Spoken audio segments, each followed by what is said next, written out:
Welcome to Lorehammer, Episode 18, Minor Xenos Races, Part 3.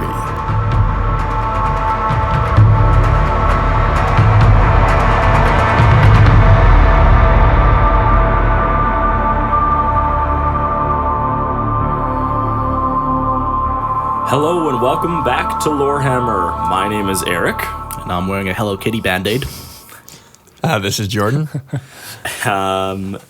That was Mark, by the way, wearing the... Oh, they know it's me. Aforementioned Hello Kitty Band-Aid. Oh, they know. And joining us today is Rio. How's it going? Good. It's good to be back. Of course. Last episode you were on was Tau. Yes. The greater good. Did we ever land on if it was good or not? I'm not having that conversation right What do here. you think? It's not a good way to start the episode. Big tangent. Fuck you! Nope, not at all. Not at all. Yeah, I guess that would have been a while ago at this point. Good to have you back. Yeah. Obviously. It's nice to have some fresh meat. I mean, fresh. You know what I'm going for. What are you touching now? It doesn't even matter. But I guess we want to mention a couple things about some previous episodes that we were chatting with one of our fans. You know, someone was just emailing us Friends about something they thought we might have missed in one of our episodes. Yeah. So it was during episode 8, and I'm not gonna lie, that was so long ago. I have no idea what episode 8 is. But it was I don't remember what we called it, but I remember what it was. It was like the humanity, like from Horus Heresy, after the Horus Heresy. Oh, Age of the Imperium. Yeah. Yeah. Is that? Yeah. That's actually what we called it. Is the Age of the Imperium. Yeah. But in it, we talked about like second founding. Did we? Talk about that? Yeah, we talked about a bunch of stuff, but the main point was The main point that he thought we missed was that during the Beast Arises campaign, he was making a point, and this is the one guy that I've been talking to quite a bit. His name's Woody. We called him that last time, and he sent me a message. He's like, can you call me Woodrow? Because people don't want me to think I'm a penis or something like that. So we had a good laugh. We bonded, friendship and whatnot. So his name's not Woody, it's Woodrow. So instead of Woody Allen. First impressions for me, stick. No. Oh. So it's Woody. Well, sorry. I tried. I like Woodrow. It sounds very sophisticated. Yeah, I think of Archer's butler. He's wearing a smoking Woodrow jacket. Wilson. Yeah. And sipping on some cognac. Yeah, I think that's how he wants to be visioned as opposed to a penis. And like one of those single, what do you call those? A monocle? Yeah, a monocle. Nobody calls a penis a Woody, though. When I hear Woody, I think Toy Story. That's awkward Well, because you I got think a of clean penis I think of an erect penis. specifically. Yeah. Yeah, you got a Woody. Yeah. Yeah. Is that like a Canadian term? No, like a or- morning wood. Yeah. Yeah. Yeah. I've never heard You've that. never heard what? I've heard Morningwood, but I've never Right. heard Woody. Oh. No, Woody. Yeah, I've heard it referred to as Woody. So now that we've got that clarified, Yeah. or did we? I don't know. I don't. Welcome. Addendum for episode 18. We'll do some research. We'll get back to you guys and clarify this whole Proper situation. term for erect penis. 97 proper terms for an erect. Oh my goodness, derailed so quickly. Imperial so fist. badly.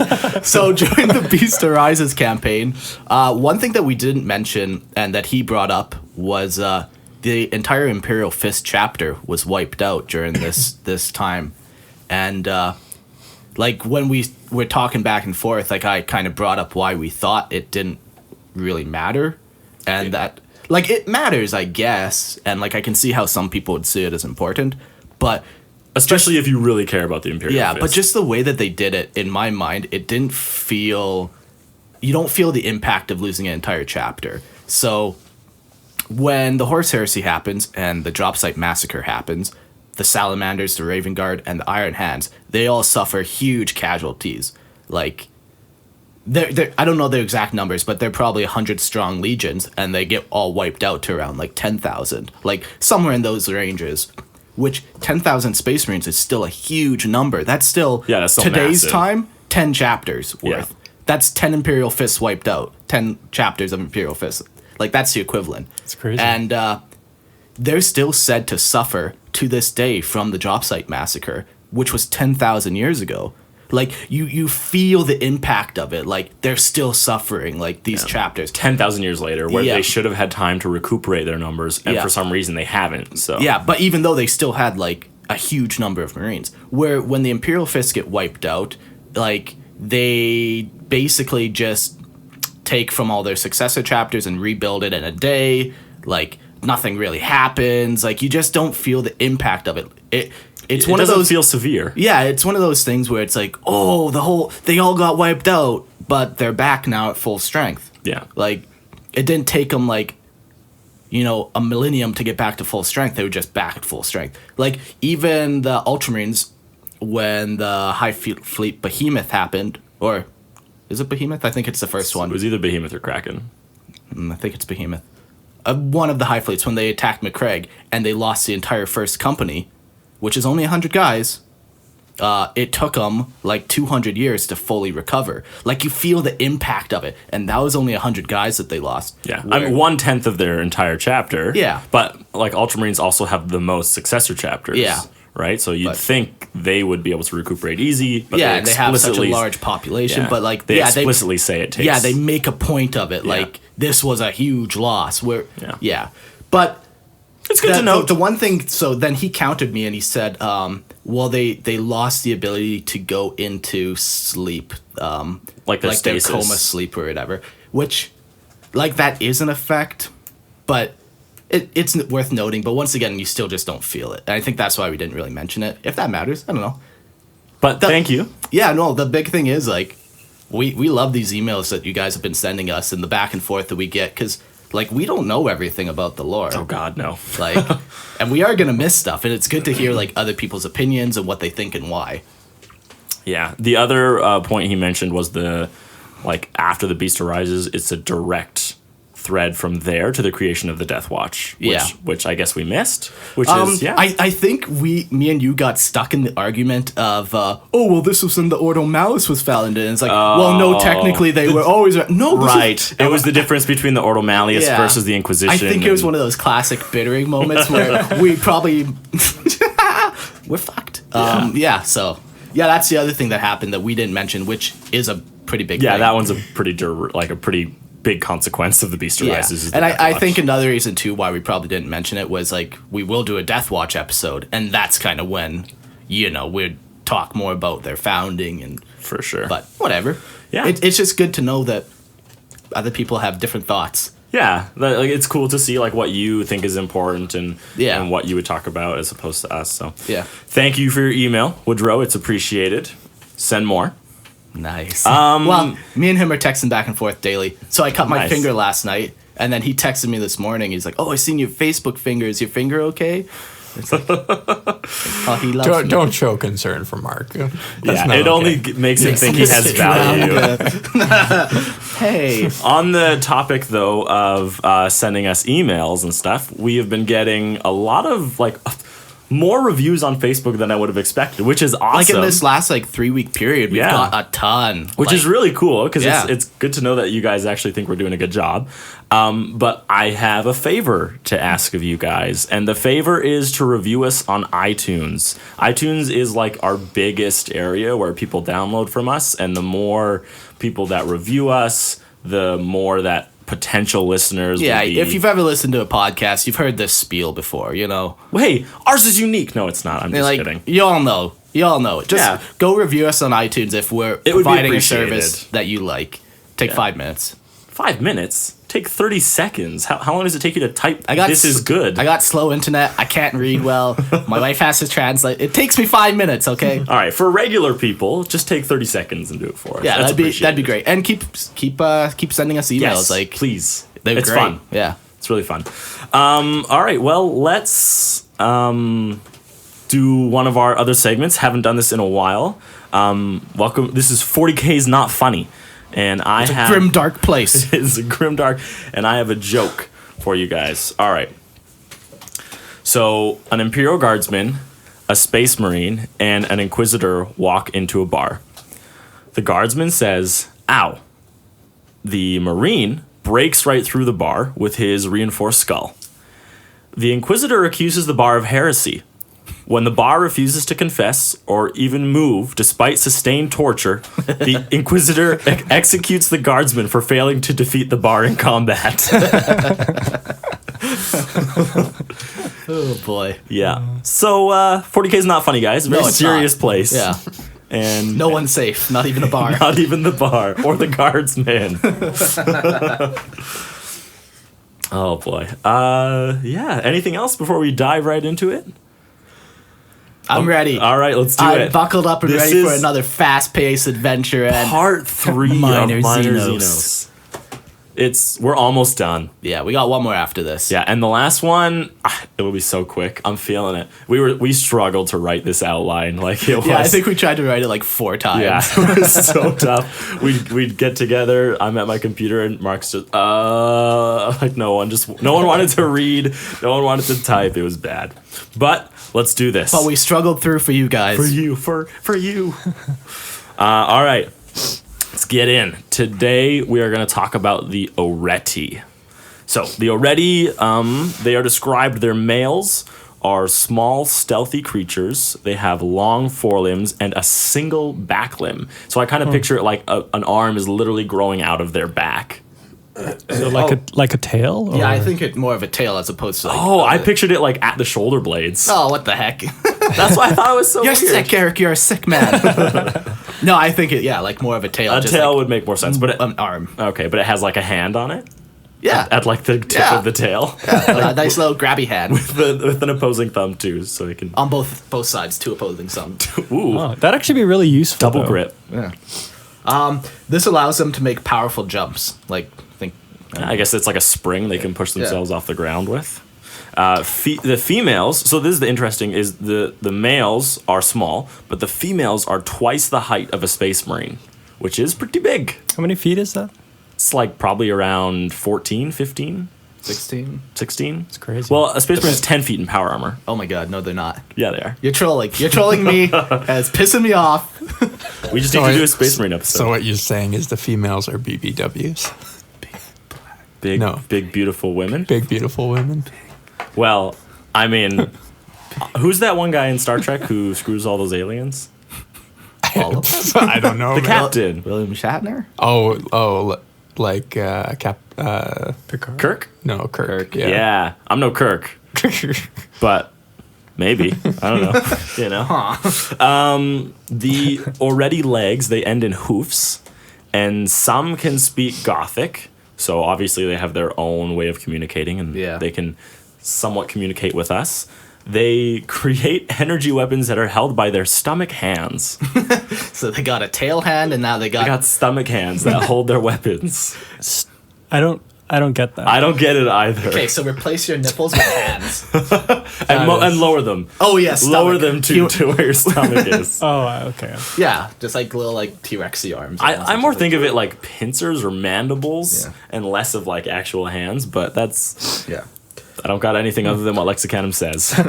Their weapons are too weak to penetrate marine armor, but are still dangerous to unarmored targets. Yeah. So like they're probably more like bio harmful. Like I just thought like maybe they're like old fashioned, like can't penetrate the actual armor, but they'll still do damage to your flesh, right? Yeah.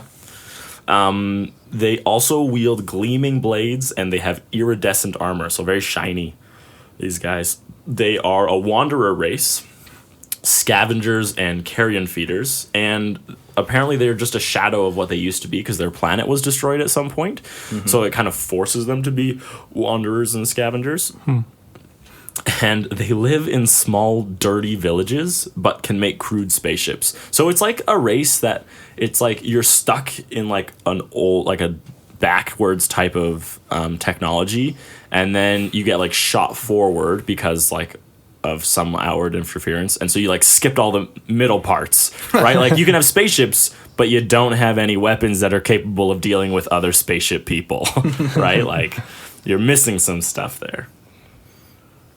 And that's what we got for the Oreti. Our next is Osirian Cybirds. Cybrids? Oh my gosh, yes. It is a cybrid. Although I did read it that way the first time. I totally read it and was calling it cybrids for a long time. It's easy to be dyslexic on that spelling. Yeah. But yes, it is an Osiriad. I knew how to read it. Okay.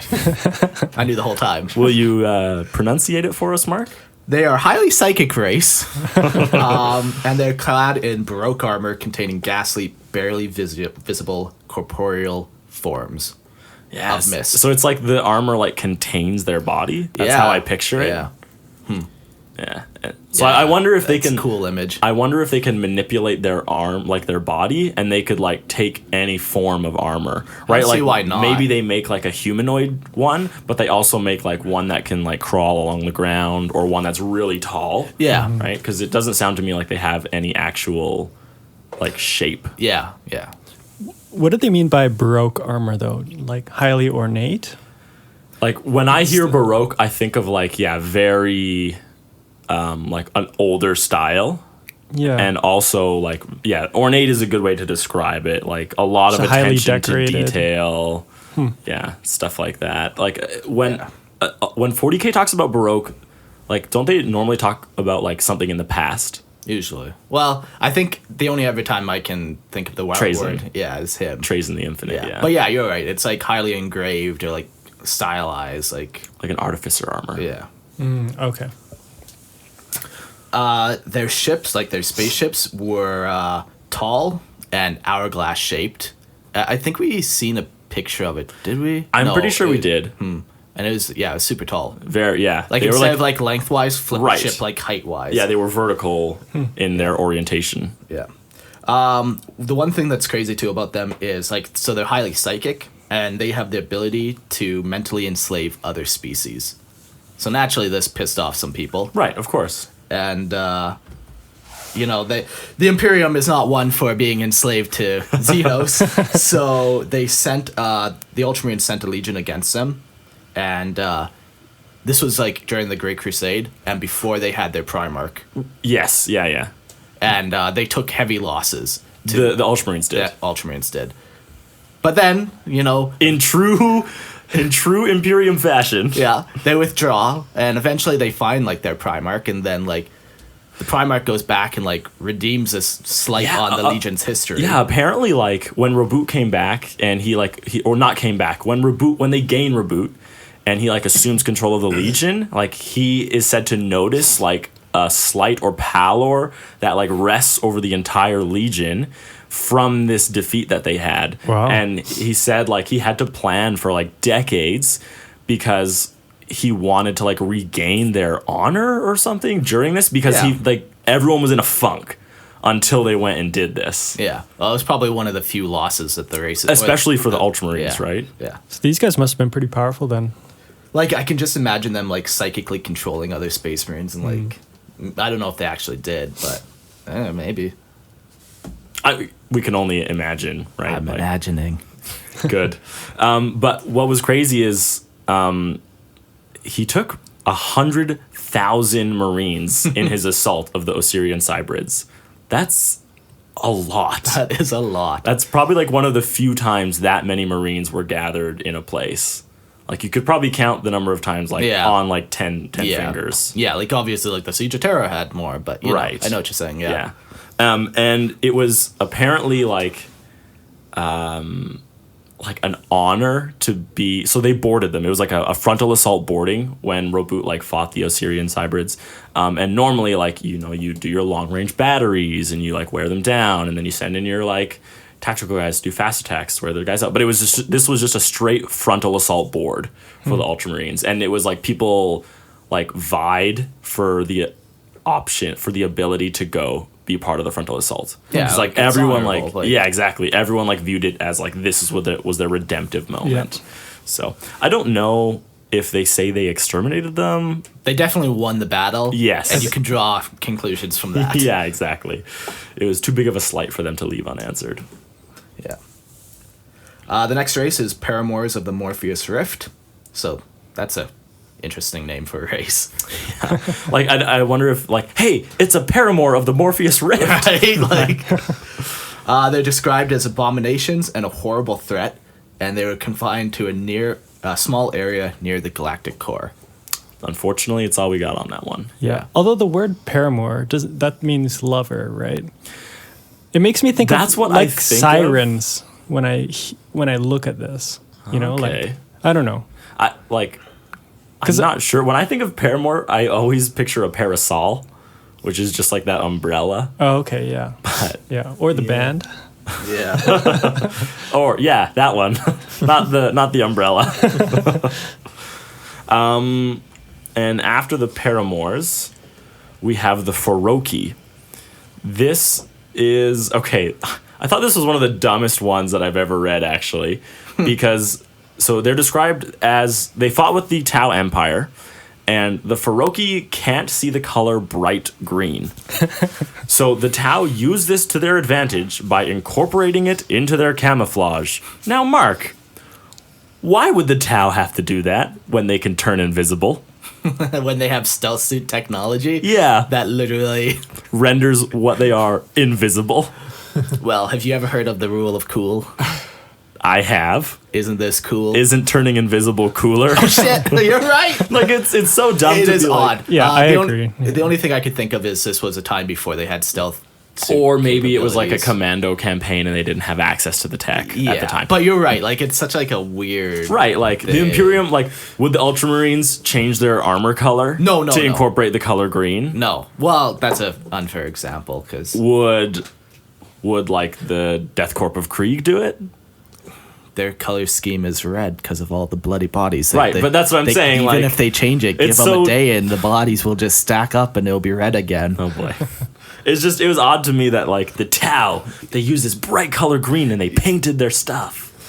The Tau are known to do that though, like use actual camouflage. Like when you picture like step worlds, they can actually be like any color scheme because they do use camouflage. They're one of the few races that actually use it.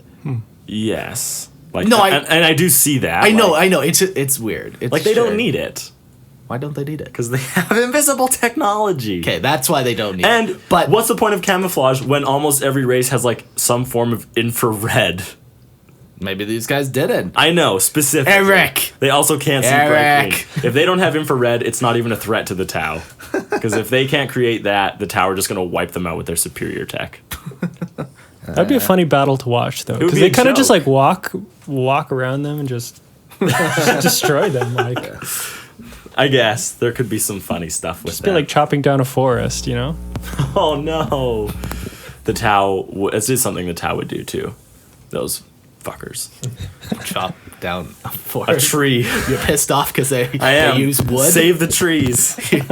Okay. After the Feroki, we have the Cygor.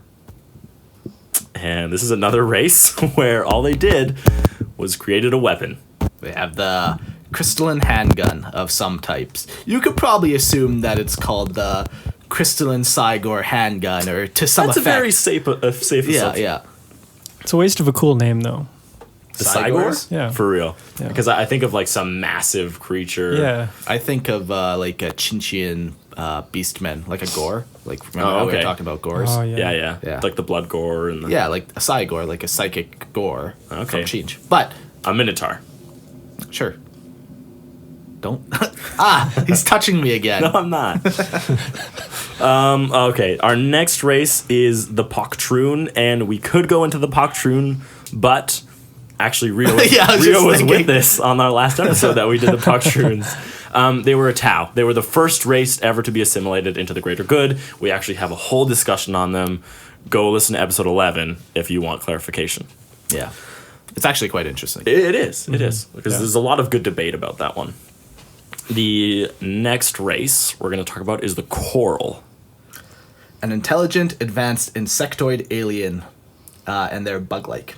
So their society was run by a queen capable of laying several thousand eggs a day. And apparently, like, she just laid them in, like, pools of, like, sperm. Perfect. Like, yeah, they said it was like Sounds a like mute- my bedroom. Oh, What? boy. What? Does your wife lay eggs? No, the sperm part. Pools of sperm. Yeah, it was described as, like... Oh, you guys can make penis jokes, but I can't make a simple sperm joke? Yes, that's exactly what that means. Bodily fluids are a little more So, Jordan, you would rather have Erky. a penis in your hand? No, he like if Jordan had I probably would, to be honest. it's easier to wash penis off his hand than sperm. Yeah. Right? No? Am I wrong here? Yeah, Okay, so go to our Facebook page. We're going to be holding a poll here. Which one would you No, rather have? we are not. Yeah, sorry, keep going, Mark. The queen could live for thousands of years, but the average male only lives for 10. It's very, very much like any type of insect, like hive. Yeah. They communicate through chemicals or what is that word? Olfactory Form. which Cannot is communicate smelling, with right? human. Yeah. So that they communicate through chemicals and their smells, so they can't communicate with us. Yeah. Which is fine because we don't want to communicate with them. No. The only thing you need to send across is a bullet. Yeah. They were infected by either a disease or by chaos brought about by human interaction, potentially of Nurgle origin.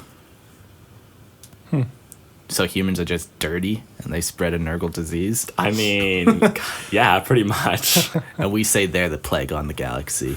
Isn't humanity really the plague? They were aided by the Eldar in dealing with the disease, and they demanded a queen egg as payment.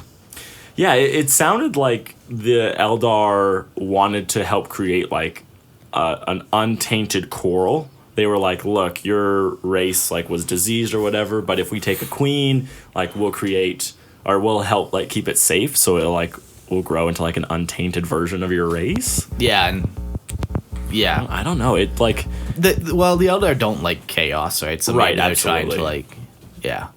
But it sounded like they were trying to help the coral in this. Yeah, why not? You think so? When I read it, I thought like they wanted an egg for Nefarious purposes? for their own purposes. Well, like, you're right, it probably would be for their own purposes, but it would also be beneficial for the coral. Like, right. In the long run. Yeah. Yeah, the Eldar like aren't a particularly nefarious race. Right. And while they do have their moments, like for the most part, they're like they assumed the mantle of the old ones, which was like to care for the galaxy as much as they can.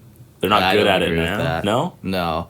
They value themselves so above everybody else that they do whatever it takes to make them good. So like if making the coral untainted from chaos helps the Eldar's longevity, that's what they're gonna do. It's not that they're like being benevolent and like we're trying to help you. It's like we see that you have a use that's gonna help us like survive.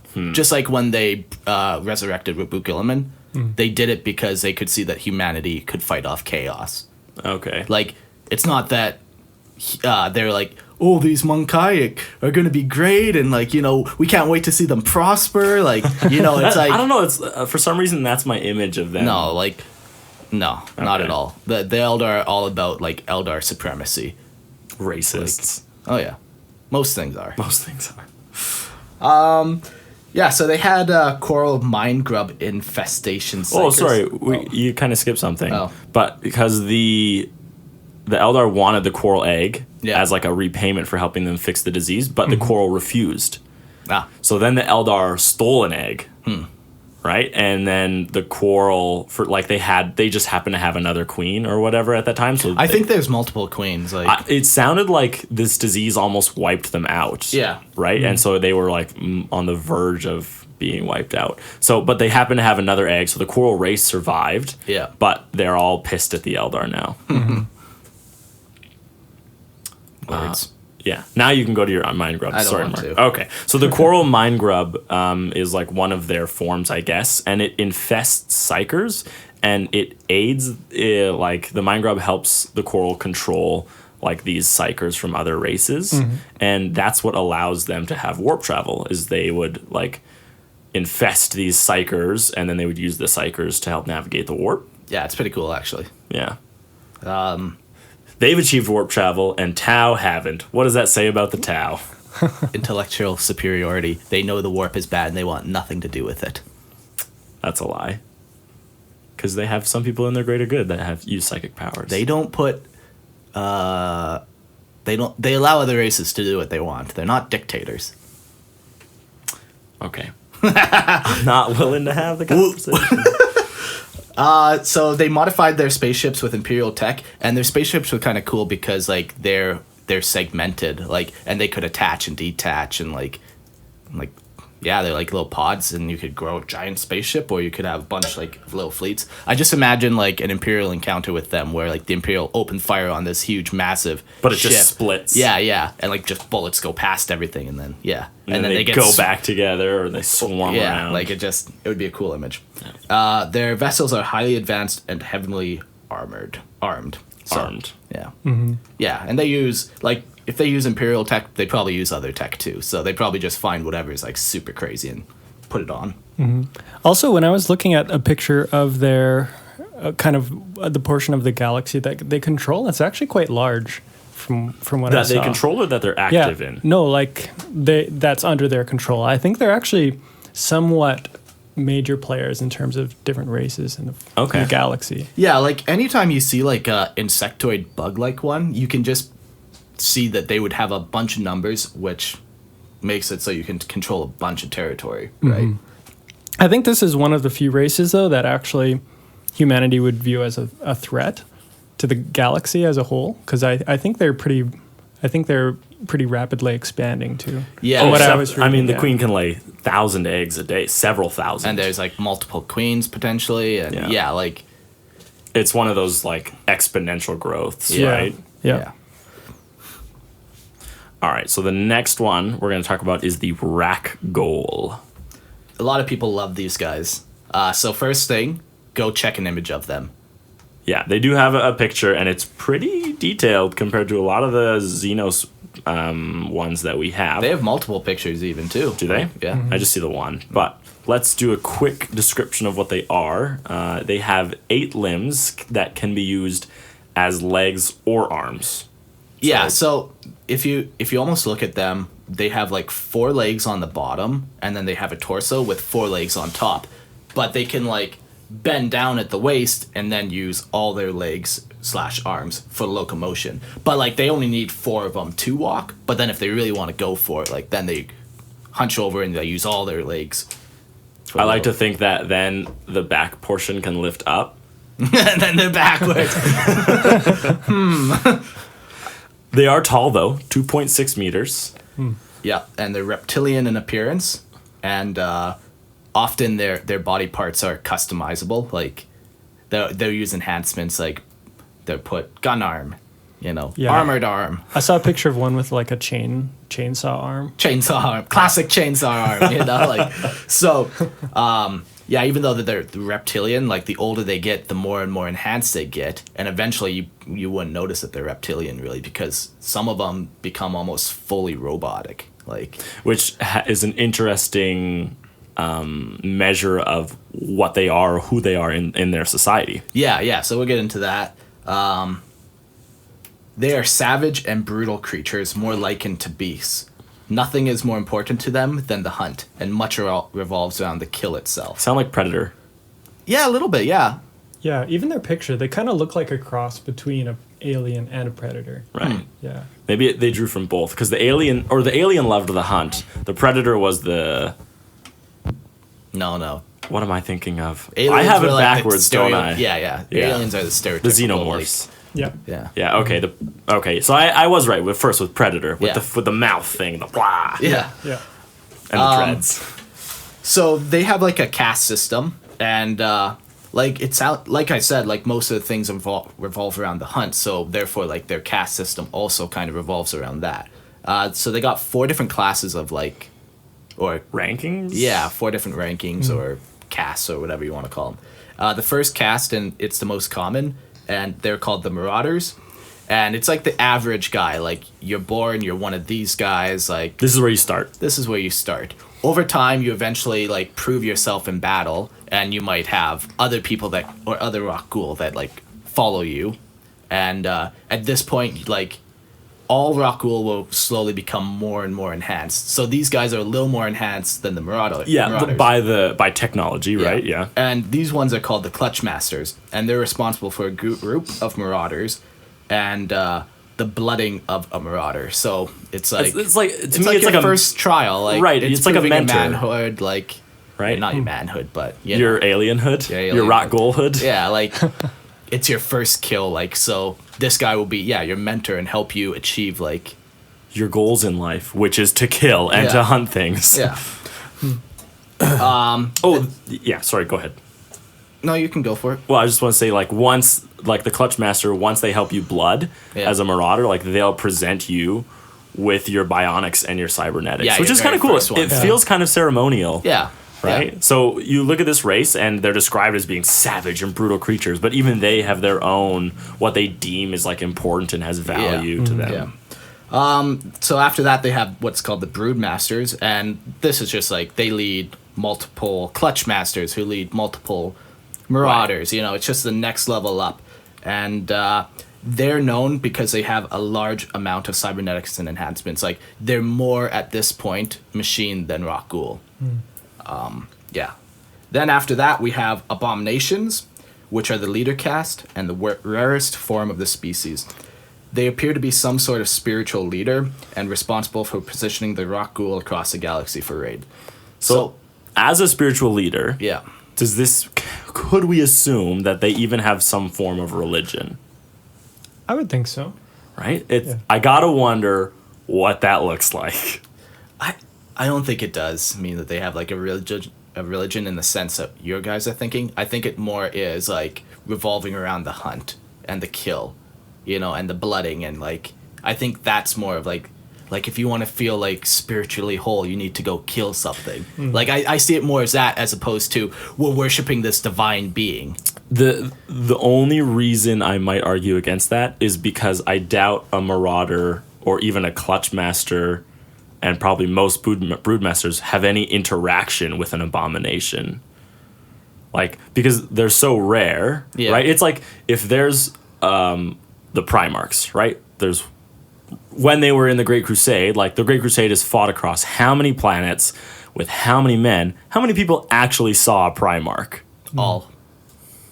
Every single Imperial Guard and every single... No, I know what you're saying. Right? So it's like... So you think that the Abominations are like actually worship themselves? Like they're like... I would assume so. Like that's what everyone would aspire to be, right? Like you want to be like they'll like the Clutch Master and the Brood Master is describing like I heard tell of this great Rak'Gol who was so laden with cybernetics as to practically be a god, and like the orders came. I always get so fucking triggered every time you say the word little god. G, man. It's so little funny. G. It just twitch every...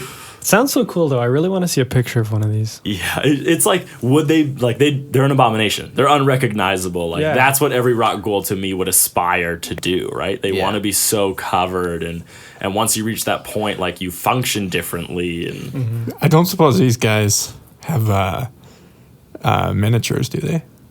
No. But they seem like they could, like there's potential to be. There's like, a lot of pictures. Actually, I know I'm looking at the pictures. And like even they could be like a major player. Yeah, and like whenever you people are like, oh, like what minor Xenos race do you want to see new models for? People love these guys. They always really? want, these are one of the few that people are like. Even like there's miniatures. Yeah, there's like a graph of all their ships here, and it's like pretty huge ships. They are massive. They seem like rather advanced. So.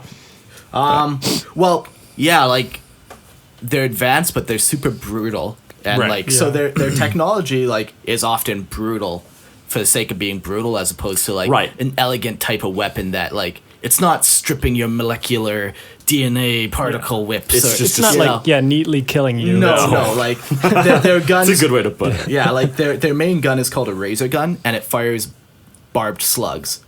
Which is overkill. Yeah. Because if you fire a slug, like I'm missing my torso, but it's also shredded now. So they do have technology, and like obviously they have tons of bionics and stuff. And like just an example of one, they have what's called a photo visor, and it's basically night vision. You rip out your eye, you put in another eye, or a lens, perhaps. Maybe it's just a contact. Maybe they don't. Who knows, actually man? rip it out. There's got to be many different levels of what it is, and right? basically any type of enhancement they probably can do. Yeah, if it helps in the hunt, they're putting it on, right?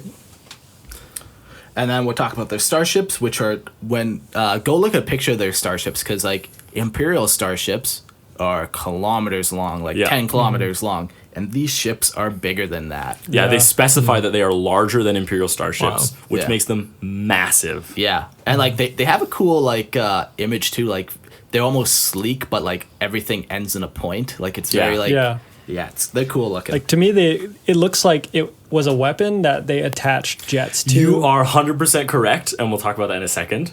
So they are large, but the workmanship on the weapon is really shitty. Like it's described as being shoddy workmanship. So, like we also have a note here that says big ass ships. So apparently that was worth noting. I was trying to make it easy for me to understand. They're big ass ships, guys. Yeah, and they hold between 20,000 and 30,000 Rak'Gol. Which is small when you think about it. Like, how many does an Imperial starship hold? Like hundreds of thousands. Like, right, and these guys have 20 to 30. That's very little. Yeah. Partly because the Rak'Gol are actually very large, I think. Yeah, and they're I think strong. it also has to do with the function of the ships being mostly weapon. Yeah. And I guess too, like where like an Imperial ship would need 10,000 cooks just to feed everyone, where these guys might not do that whole, they Eating thing. Well, they definitely eat, but like they Maybe. Yeah. They get hungry, they just go raid a planet. Yeah, exactly. Like I'm sure it's a very different. Yeah, Like for sure. I don't think the Imperium would have counselors, but maybe they have 500 counselors on their ship. They don't have counselors. They have people who make sure... commissars. Yeah, exactly. They have people who make sure you aren't committing heresy. Yeah, but these guys. So yeah, that's one thing. Like there's still a lot of them on the ship. Yes, but they're bigger than Imperium, but they use much less people per ship. The way their ships work too is they have what's called a stutter fission pulse drive, and they release blasts of radiation to like propel themselves in different directions. And it's also said like no one knows the effect of the radiation has on the people on the Rak'Gol, let alone the people caught in the blast of radiation. Like just imagine like they're leaving a planet, so they have to aim their thruster towards the planet. Yeah. And poof. Yeah. So it's kind of just like a final flip off. Yeah, just a final screw you to the planet that they just destroyed. Yeah. So you were talking before about how the ships look like a weapon, and it's because they are. Now, assume for argument's sake that the Imperial ship is 10 kilometers long. This one's bigger. Let's just say it's 11 kilometers long. They have a macro cannon called a roarer beam that runs the entire length of the ship. So maybe this is why they can't put so many guys in their ships, is because this barrel, this weapon, takes up the majority of the ship. And that's a massive weapon. Yeah. That's huge. Like I'm just thinking why you would need such a long weapon. Maybe it's just this massive like railgun that like the electricity is running up and down the whole thing. That's crazy. But a blast from that might destroy like a giant Imperial ship or something, you think? I mean, depending on like what it is, like It's described as like a lance weapon. it's energy. Yeah. Which makes it way more dangerous. Yeah. That's crazy. Because like a lot of even Imperial ships, they'll use like actual projectiles on some of their weapons still. And those take like a lot. Like they might go thousands of kilometers per second, but when you're in space and you're fighting space battles, that still takes a long time to travel. Yeah. But like energy weapons travel much quicker. So that sounds pretty devastating. I wouldn't want it to happen to me. No. I wonder if they're in Battlefleet Gothic. I don't know off the top of my head. Yeah, I've never looked at that. I would say no off the top of my head, but could be interesting to see something like that there. Yeah. Yeah. That'd be terrifying. Just a bunch of these ships. Just Imagine, I would just have this, like, if you're on the planet and everthing just exits from the warp, and all of a sudden these ships just, and all of a sudden you recognize it. It's the Rak'Gol! Run for your life! Yeah, and then they don't even fire at your planet, they just all turn around. Oh, jeez. And leave! And you're just like, shit. we survived No, 30 years later, everyone's dead. through healthcare, like healthcare failures. Yeah, exactly. That's how they cripple the economy. Next guys we're going to talk about are the Rangon. Rangon? Rangon? I don't know how to say their name. Spell it. Tell it us, out. Mark. Tell us how to say The it. way I would say it is Chimlo. Yes. The Chimlo were assimilated into the Tau Empire. That's all we know. That's all we got. Clearly, they don't serve too great of a purpose in the greater good, but they're going to take all Not the like benefits. those minor people, like space miners or, factory workers on Right, the water exactly. world, Yeah, those guys are actually contributing stuff. Yeah, these guys are just They're just leeching off the greater leeches, good. yes. Next, we have the Rashan. Yeah, and we've talked about them before, and we'll talk about them again. They were created by the Old Ones to help in the war in heaven against the Necrontur and the Satan. All right, next. That's all we know. Yeah, that's it for the Rashan. A very old race, obviously, at least Yeah. 60 million years. Yeah, and I guess they're still around, most likely. Yeah, if they're described here, it means they're encountered, right? So, Yeah, yeah, old race, but not much written about them. yeah. All right, next we've got the Reptos. They are native to the jungles of Hades. Is that how? Yeah. I don't know. I would have done Hyades. Hyades. Hyades, yeah. Hyades, yeah. Sure. Doesn't really matter. Doesn't. Are they reptilian? And You know, simian and reptilian. yeah. Which Yeah. is like this part we were planning, and Christian was in the room. Unfortunately. Yeah. I didn't have any control over that, but whatever. None of us So did. I was like, we were like, what's a simian and reptilian? And Christian pipes up and he's like, it's like a Star Trek. No, Star Wars. It's a Star Wars creature? Yeah. But there's like a monkey reptile, like a monkey lizard or Me and something. Eric Oh, the monkey lizard. It's in Return of the Jedi. Like it's Is it like that little guy that's like in Jabba the Hutt's palace? yeah, exactly. Yeah. That like has that annoying laugh. Yeah. That's funny. Yeah, so Christian pipes up and he's like, oh, that's what that would look like. And I'm like, That's okay. your knowledge, Christian, always astounds me. Like, Yeah. Thank you, Christian. well, Not really. And they are quick but small. and they're very easily killed. Sometimes your notes, Eric, so he puts very easily killed, and then in parenthesis, even by regular Joes. Okay. Are they more just like vermin? that Yeah, you can- what we were talking about is that Mark was like, yeah, even like a PDF can kill them. So PDF would stand for Planetary Defense Force. Yeah. And those guys like are It's like a cop, right? No. it's more like an auxiliary. more like an army reserve. Oh, I see. Yeah, So like they're on the planet and they just stay on the planet. they're regular guys. Yeah. And they have regular jobs. And then when all of a sudden you hear the air horns going off because spaceships appeared, they put down their pens and their tractors and they pick up guns. Oh, I see. and swords. And swords. Because it's 40K. Right, exactly. And axes. And bows. Yeah. But yeah, like even them, no problem. Yeah. So Yeah, and they're deemed little more than a nuisance. They have primitive technology, like they're stuck in like Stone Age level of technology. But they're tribal in nature, and apparently, like at some point, they were tricked by the Thousand Suns into being potentially worshippers of the Thousand Suns or Chinch. Or Yeah. I haven't read this book. the so I don't know lexicanum is kind of vague on Yeah. what it happens, but it's like they do have some contact with chaos. Yeah. Yeah. Probably doesn't really help them at all. It's not like then No. then they morph into huge creatures. Massive they're beast. still It's like just- Squamcher from Rick and Morty when he like takes that pill and he turns into just this massive beast. You guys haven't seen that I haven't seen episode? that one. Not that one. Oh, it's the wedding episode with Birdman. Birdman and Tammy. You guys haven't seen that one? Not I that, have, not but I that don't particular recall it. one. What? Like they're going all nuts, and he's like, "I'll take care of this," and he like takes his tooth Oh, out. yeah, and it's like yeah. thing, and he goes all massive. That's what. during the wedding. Right, exactly. Oh Yeah, man. spoiler alert. Anyways, supposed to say that before, I think, but I don't care. Whatever. And that's can- all we got for the yeah. Reptos. So the next guys are the Rycogene. Oh yeah, these guys. All right. Very ambitious. Yeah. They've got big plans. Big plans.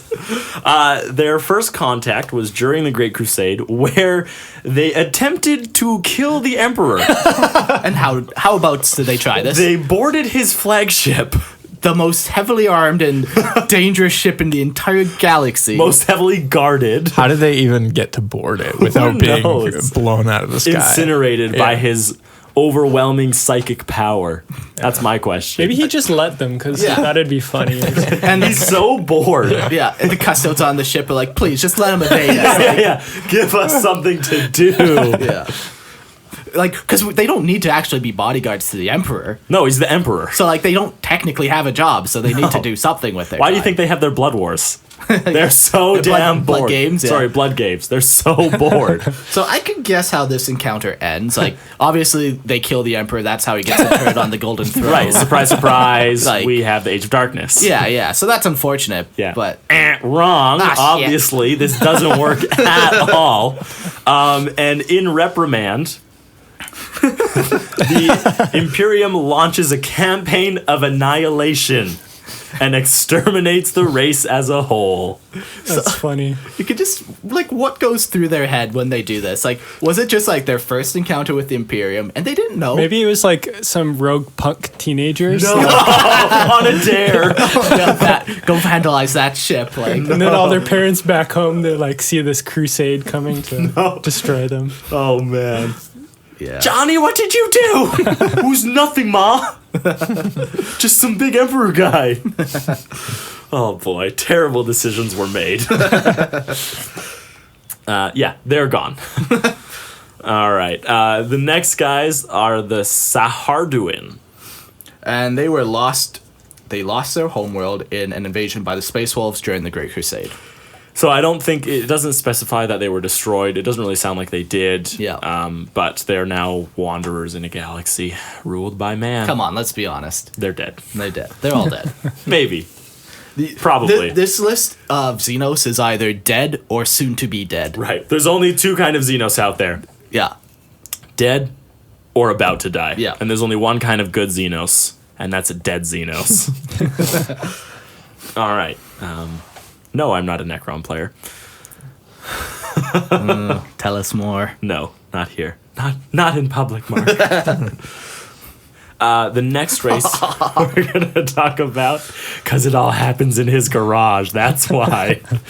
The next race we're going to talk about is the Saruthi.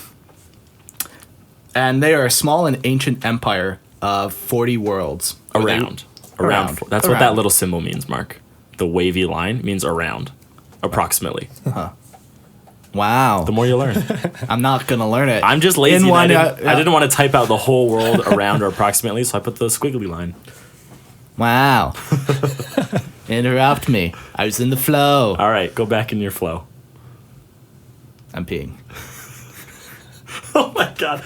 All right, so these Saruthi have no optical or auditory organs. They use touch, smell, and taste, and they are extremely well developed in comparison to humanity. So just imagine walking around Jordan's house right now. Yeah. And you can only navigate by taste. So you're licking the carpet, you're licking the walls. You're like, where's that light switch? You lick the light switch.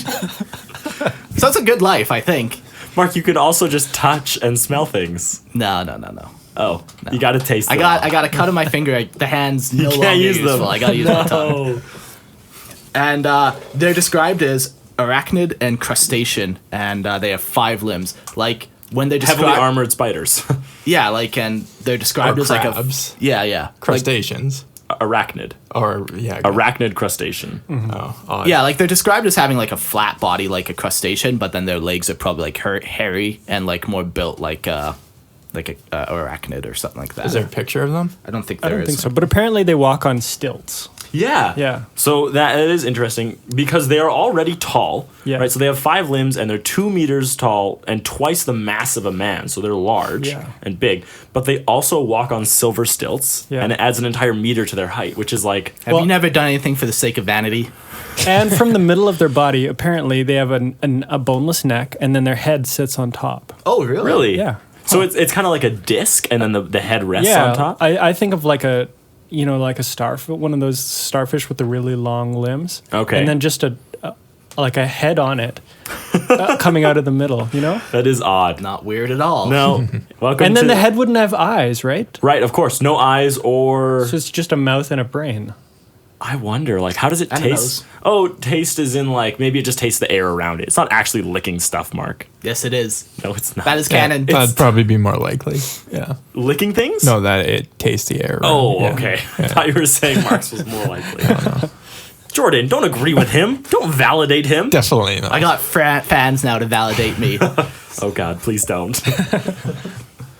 An interesting thing about them is that they can interlace their fingers into an eerie resemblance of a human face. Interesting. Why would that be necessary? It's a party trick. Hey, look at this. Some people can knock off the cork of a champagne bottle. Some people can make human faces with their hands. Now consider this. So their whole race hasn't come into contact with the Imperium. They're making this face. Yeah. They don't know it's a human face. No, they don't. Then they come into contact and they're like, holy what? This whole time we've been making their face?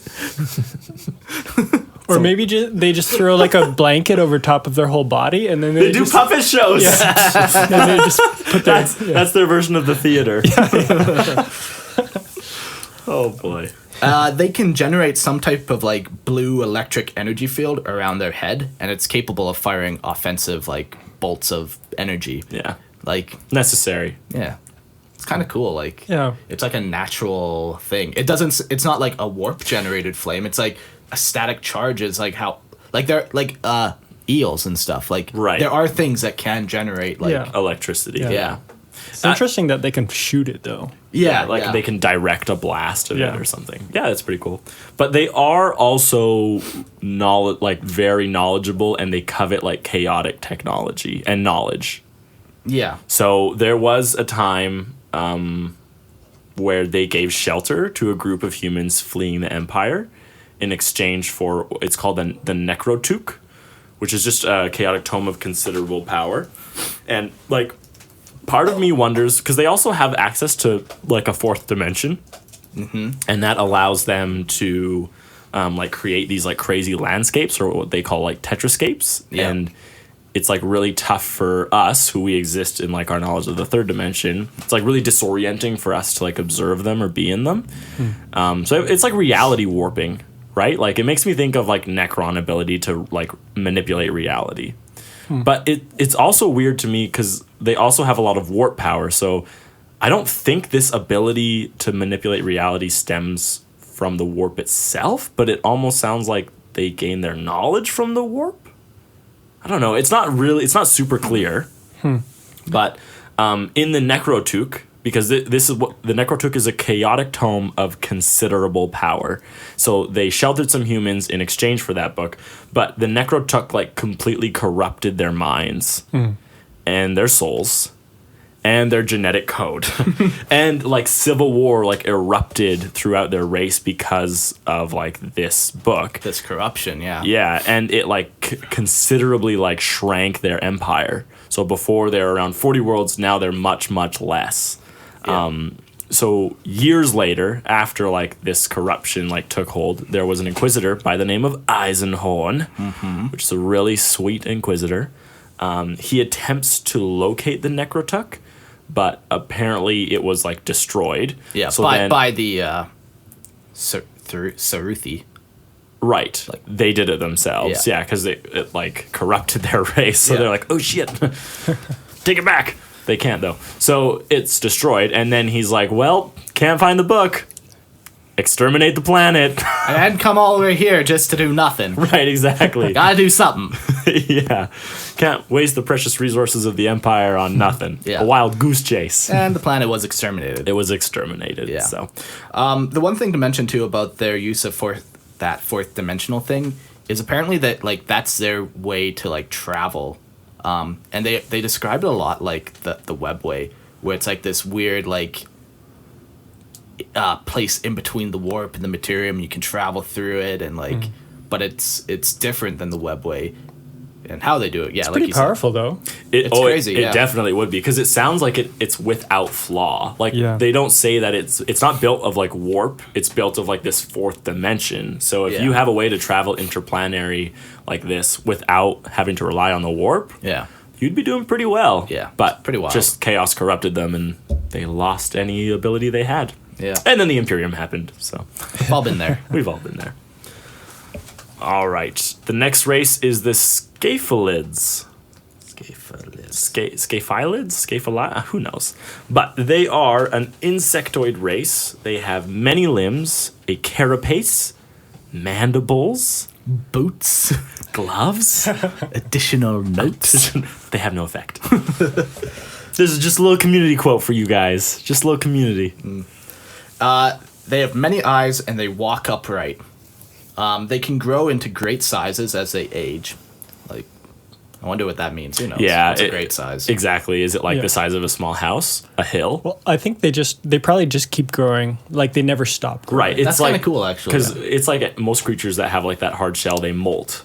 Right. Right. So maybe they just keep molting and molting and molting. Who knows? Maybe there's no limit. They also are on a demon world, so they're fun. like maybe they're like there's some like warp and chaos that's happening around them too. I'm sure, yeah. So it would like affect. Maybe there is no limit to how big they grow, right? Because a reality would stop you at some point. But when you're on a demon world, Yeah. you can have fun times. Yeah, yeah. You can grow as large as you want without the gravity affecting you, potentially. Exactly. Yeah. That's cool.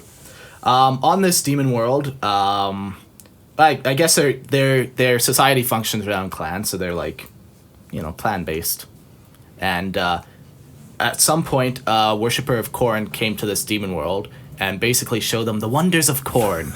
the great being, Yeah. Khorne himself. Yeah, and these creatures loved it, so they start worshiping Khorne, and they will literally do anything for Khorne. Like they're cut off their own arm if they want for Khorne. They sacrifice all their numbers for Khorne. Like they just become Khorne worshippers. Yeah, it says they'll throw themselves at the enemy in wave after wave, even if there's like they'll just do it for Khorne. Yeah. like they don't need to like think that they're Yeah, gonna win. They or don't do it anything. with any complaint or Yeah. little shame. Apparently, Yeah. they just love Khorne. Yeah, yeah. crazy. They're just really willing to serve. Sound pretty dumb. Yeah, for real. Well, they don't have any sense of technology, so yeah, Yeah. they're not intelligent apparently. And all they use are blades attached to like their 2 forelimbs. So Yeah. pretty it's cannon fodder, really.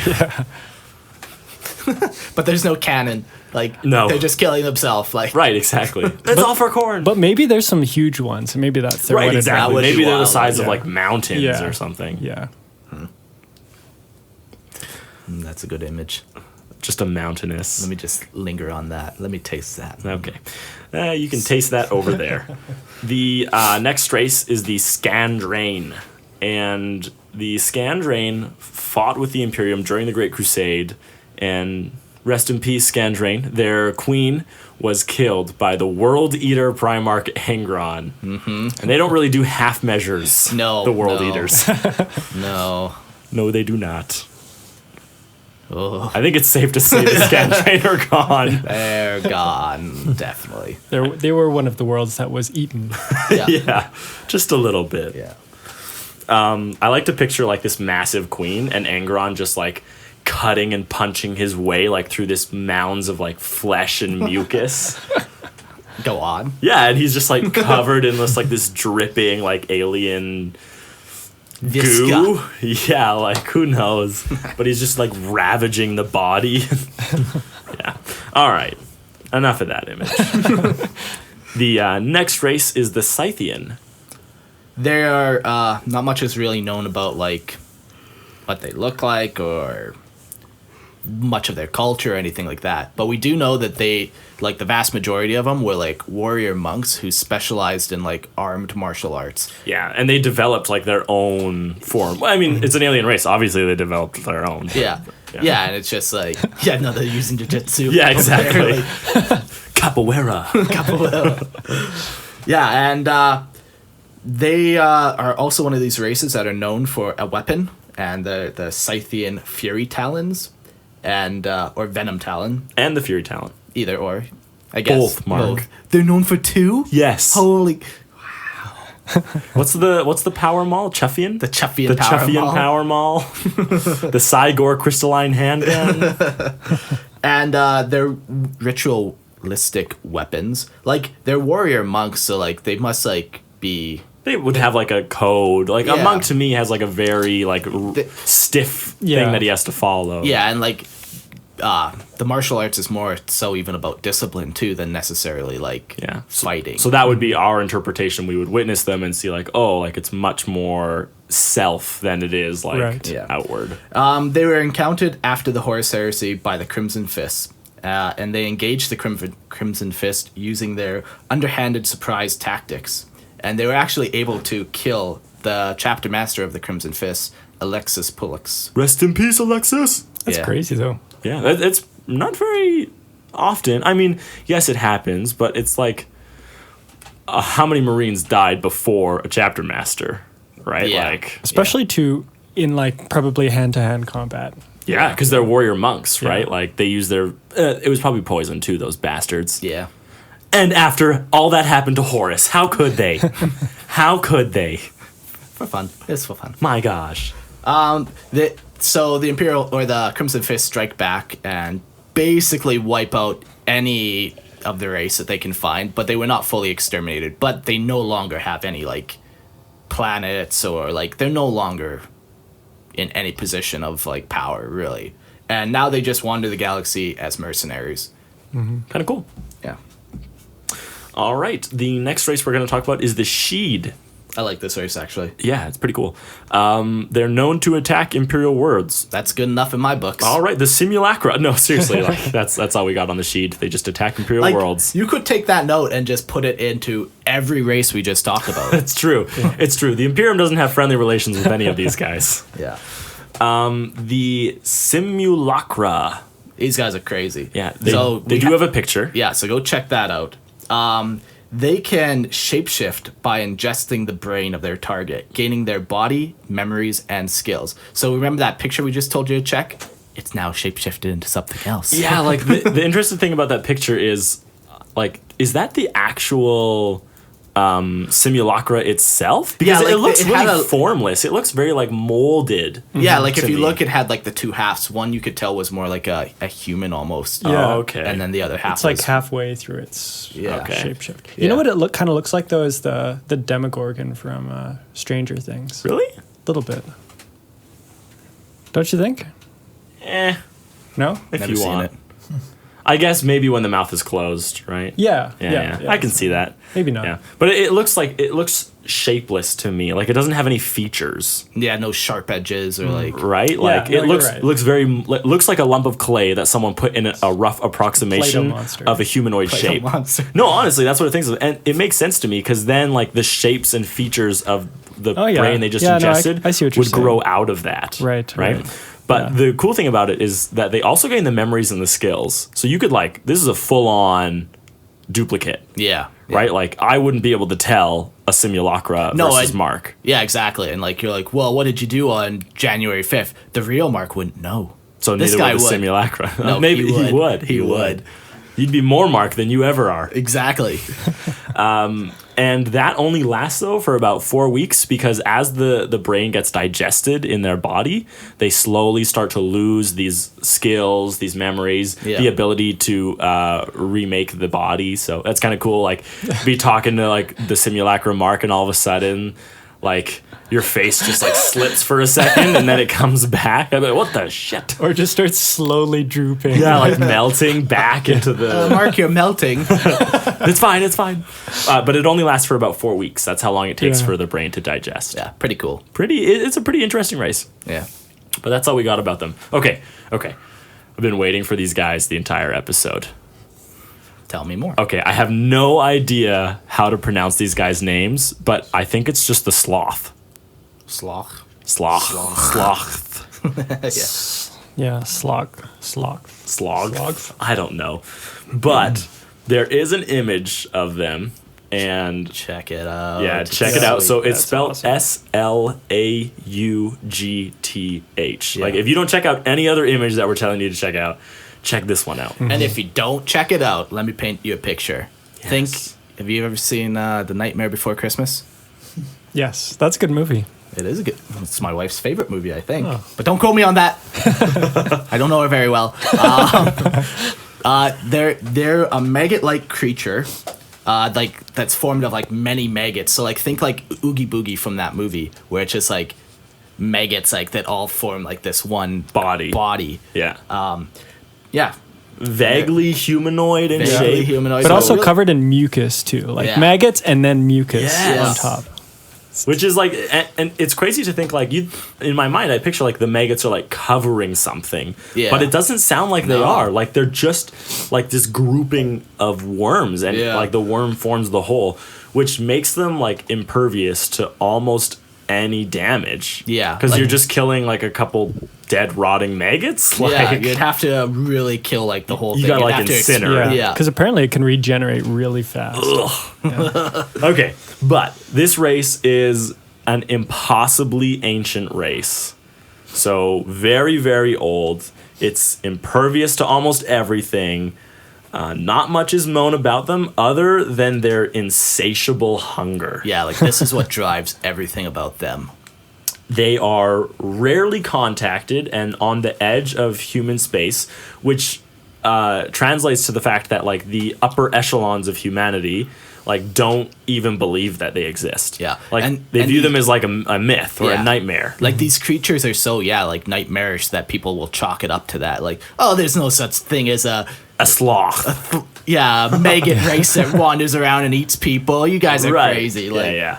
I think the Inquisition actually suppresses The knowledge about it's it, right? completely possible because the Inquisition definitely knows about it. Yeah, and yeah. there's even something in their sealed inquisitorial records that says over the millennia, like planets have been plunged into civil war for the Slock to feed on. So in my mind, and I don't know if like the Inquisition let the planets go into civil war or if they instigated civil war, because the Slock, like, they don't want a whole war. They want to pick off humanity little by little, right? And they can beat a human one-on-one, no problem. But as a race, as a whole, they would never be able to withstand a war versus humanity. Yeah. So it sounds like the Inquisition like either allows or instigates civil war to create a place where the Slock can easily feed, and they can then contain them in this area. Like that's what Yeah. it felt like when I Yeah. was reading it. Like Yeah. that's so you- crazy. You don't want them attacking your agri world and disrupting food to the entire sector. So Yeah. you set Exactly. up this weird like little mining outpost and you. You let the Slock feed on it. That's Yeah. crazy. Like Yeah. I love it. That's so cool. Yeah. But and the reason they would feed on humans, it says, is because they're the most numerous in the galaxy. Right. And humans are like relatively weak in a single. And they're a tasty. single- Yeah, of course. They taste delicious. They are described as being extremely intelligent, highly resilient, and my favorite part, completely evil. Yeah. Yeah. Not many races in 40K are described as completely evil. Yeah, like even like Chaos Space Marines, you could find some like redeeming qualities about them if you really looked. Yeah. Like some of them are like honorable. Like there is like a sense like- of honor. Like Yeah. the original Chaos Space Marines fell because like, well, I don't want to get into it, but like the example is nothing else is completely evil. Even Right. like when you think of evil things, like even the Chaos Gods, they're not necessarily evil. Don't say gods. Big G. Ooh. Yeah, no, for sure. But these ones, like, the distinction is definitely made that they are completely evil. Yeah. They use biochemical technology and elemental physics, surpassing even humanity and potentially the Eldar in their knowledge of technology. Which is insane. Which is crazy, because the Yeah. Eldar is like one of the most technologically advanced. Yeah. And one of the oldest. Right. Yeah. They are capable of traveling interstellar distances by using the warp. So that's like us, right? So they definitely have. No, like, I think it's without using the warp. Oh, I wrote with using the warp, but it is without. Yeah, on Okay. Lexicanum, yeah, it's they can travel interstellar distances without using Okay, the so warp. I just mistyped that. Whoops. Crazy. Glad someone's here to keep me on track. That's interesting though that they can do that. Yeah, if you're able to do that without using the warp, that's pretty big. Yeah. Does anyone know what they are using to travel? I don't think it says. I don't think it does Their either. elemental physics, I Yeah. guess. They just Maybe. bend reality. Yeah. Yeah. Their cloaks and their armor are capable of allowing them to pass unseen or even mistaken as humans. Like if you, like, because they have that humanoid shape. So if you just put enough cloths on, like, It sounds like it actually has like some technology in it, though. Like it's called shroud cloth and shroud armor. yeah, Yeah. It can refract light, apparently. Yeah. So it does Yeah. create it can create like an illusion. An illusion, Michael. They're not tricks, Dad. Yeah. And they use necrotic weaponry that unleash eerie arcs of moaning energy capable of moaning. Yeah. Yeah, it's like the energy gets shot and you're like, And it's capable of destroying tanks, this energy. Yeah. One of them is described as like it turns things to dust, Yeah. which is That's crazy. pretty cool.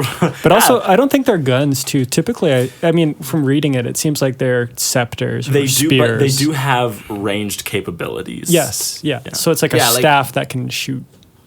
Yeah, it's like different types of technology. Beams, I Or guess, different uses of the same technology. Right. You put it in a scepter, you put it in a staff, you put Right. it in like a range ability. Yeah. But all of them will kind of moan at you, I guess.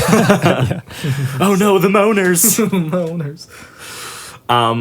So they do have so they grow armies using flesh and metal symbiosis. So they have like a pseudo living machines. Yeah. That sounds terrifying. I don't fully understand like what's going on here. Like, do they have like vats that they just grow? Yeah, I think so, yeah. Where they grow these weird things and... Yeah. They just And- attach like metal frames to them and stuff. And Also, they have this one thing called a harvest, and Okay. it's a construct, a living and machine construct, and from what it's okay. Here, let me read it. It's a vehicle-sized amorphous mass of rippling wet flesh that silently floats above the ground, and it searches for sentient matter, and it has these metal pinchers, I think, or skeletal pinchers, and it grabs things, it rips off their head, throws the head in a bag for the slog to eat the head later, and I guess it just consumes the rest of the flesh. yeah, or something. for sure. Like it holds the head in like a sack, like Yeah. a gel that the slog will then like feast on later. Yeah, So- that's just horrifying. That's Massive disgusting. rippling wet flesh. Yeah. and it floats. And it flows. And chops off your head. Gross. Interesting. Completely evil. Completely evil. No purpose other than being evil. They also have like as well as like the harvest, which is that one vehicle they also have a warrior vassal construct. So it's like the militant version of their biochemical creations. And it's described as a pale, oval mass of fungal flesh filled with purple veins and metal lattices. So weird. It's disgusting. Gross. It's like, ugh. Anyways. But yeah, pretty terrifying race. Yeah. Like, definitely something straight out of, like, a messed up nightmare. Yeah. Yeah, yeah. It really is like nightmare stuff. Yeah. And like so incomprehensible to us too, which makes it even scarier. Like, Yeah, it says that people, when they see them, they even mistake them as demonic beings. I would do that pretty easily. Yeah, Yeah. because they're so terrifying, but they're not. They're not chaos related. Yeah. they have a known sloth, and it is known as Miss Book. So take that as in like Miss Book. yes, yeah. 2 words. Yeah. Like there was Mrs. Book. like there's Mrs. Book, there's Ms. Book, this is Miss Book. Yeah. So take that as you will. There's no other information about it. I didn't click the link. I don't know. I just like the name. You just wanted to include the name. Oh, that makes me curious, though. You gotta check it out. The next race we're gonna talk about is the Slith. So check the image, and these guys actually have a model too. Yeah. Because they work with the Dark Eldar. Yeah. Yeah, so they have serpentine bodies with 2 sets of limbs. So it's basically like a snake, like an upright snake that has four limbs Yeah, or I think 4 like a arms. Lamaya. Yeah, I always relate these guys almost to like Fulgrim's body when he becomes a demon prince, Yeah. or like the Lear. Yeah. But they're different. They are, of course. But- yeah. Yeah. They joined the Dark Eldar in excess millennia ago and gained their favor. Yeah, so when like the Dark Eldar, I don't know if it says like when the Eldar were falling or after the fall. So I'm assuming it's after the fall, but like these guys like heard about the excess and they're like, "Oh yeah, that's something we can get behind." And they just go join them. But an interesting thing about them is that they are very often used as mercenaries by the Dark Eldar, and they serve as bodyguards to Archons. Archons are like the leaders of the Dark Eldar, and the reason they are used as bodyguards is because regular Dark Eldar are too untrustworthy. Yeah. So is that an interesting thing about them or an interesting thing about the Dark Eldar? It's both. Both, It's a little because bit of a both. Dark Elder's not going to take a bullet for anybody. Yeah. yeah, but Unless these ones, he's like taking it from him, like, give me that bullet. yeah, exactly. I need it, and then he kills them with it. Yeah. And they're also very, very dangerous combatants. Yeah. because they use swords, right, in their hands. I think they use 2 swords and 2 guns. Like, Yeah, they're 4 very arms, cool. right? Yeah, So- and they're tall too. Like they're probably almost twice the height of a Marine. Like Yeah, it's pretty big. Yeah. Pretty scary creature. All right, the next one is the Strynx. this one is so odd to picture. It's pretty unique. Yeah, it is. So they form near microscopic colonies capable of living on barren asteroids. So that's fine. Like I can grasp that idea easily enough. But what makes it weird is they're clients of the Uvoth race, and they comprise key components of their fleet. Like these near microscopic organisms, So like tiny, absolutely tiny. somehow form like huge, massive fleets for the Uvoth. Like. It also says that they're crystalline. It doesn't like.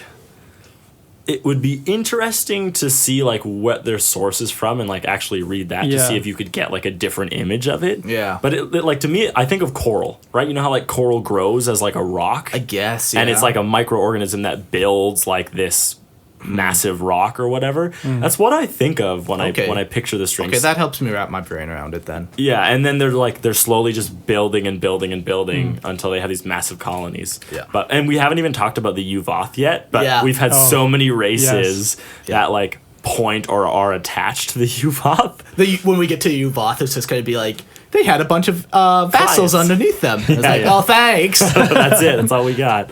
But when the Uvoth were eventually defeated, these Strynx colonies like all split up, and they're just no longer considered a threat. Yeah. Right? Like when they're near microscopic colonies, they're not any reason to be afraid of.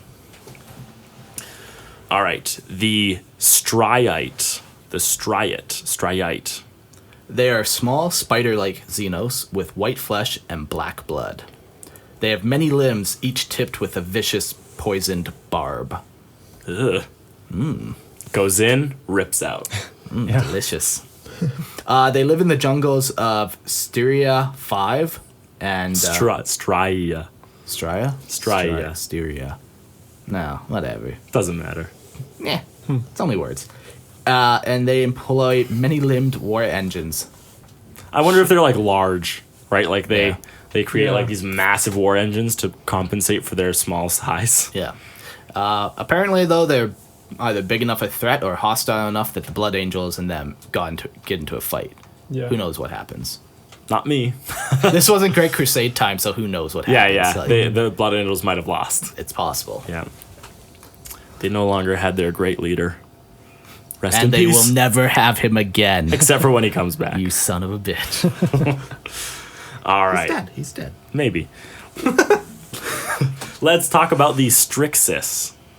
Oh yeah, the Strixus. These guys are gross. Okay, so there is an image of the Strixus. Yeah. I'm gonna do my best to describe them to you. They are like their face is like a dog creature. Like it looks like a canine with like its snout like shoved in. It makes Like me a think. pug. It makes me think of an Ewok face. Yeah, I was the- thinking like evil Ewoks. Yeah, like the face itself. The rest of the body, not so much. But they even hideous dog-like creature in the face. They are human-sized, and this part of the description I don't get. But a skinned dog embryo. Like, just, like, weirdly shapen. What the and fuck like, is a skinned dog Yeah. embryo? Like, think of, like, a dog embryo, but then, like, put skin on it. What's the difference between a dog embryo and almost any other embryo? No, but, from like, a if you mammoth? think of, like a human embryo, it's, like, weirdly shapen. Like, you can tell it's a human, but Kind of it's, like hunched over. Yeah. Can you tell like- it's a human? In an embryo?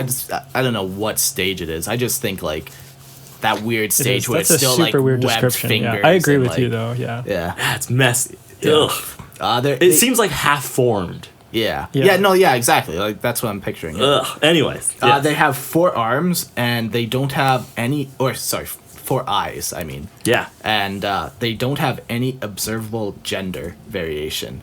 And apparently they also don't have any young. Wait. Or anything that looks young. Where did you see 4 eyes? Are they like asexual? If you look at their picture, they got 4 Yeah, eyes. their picture makes it look like that. Oh, okay, okay. It says it somewhere. Yeah, and like who knows how they reproduce? Yeah, apparently they don't talk about that. Who would want to know even? Right. Like, Skin dog embryo on skin dog embryo. No thanks. yeah. They typically wear ragged clothing, and it's covered with ornaments and trinkets. Like they're very much like a scavenger race. Like they're nomads, wanderers, traders, and raiders. They're basically scum. That's my notes. They're basically scum. Another That's Eric funny. note.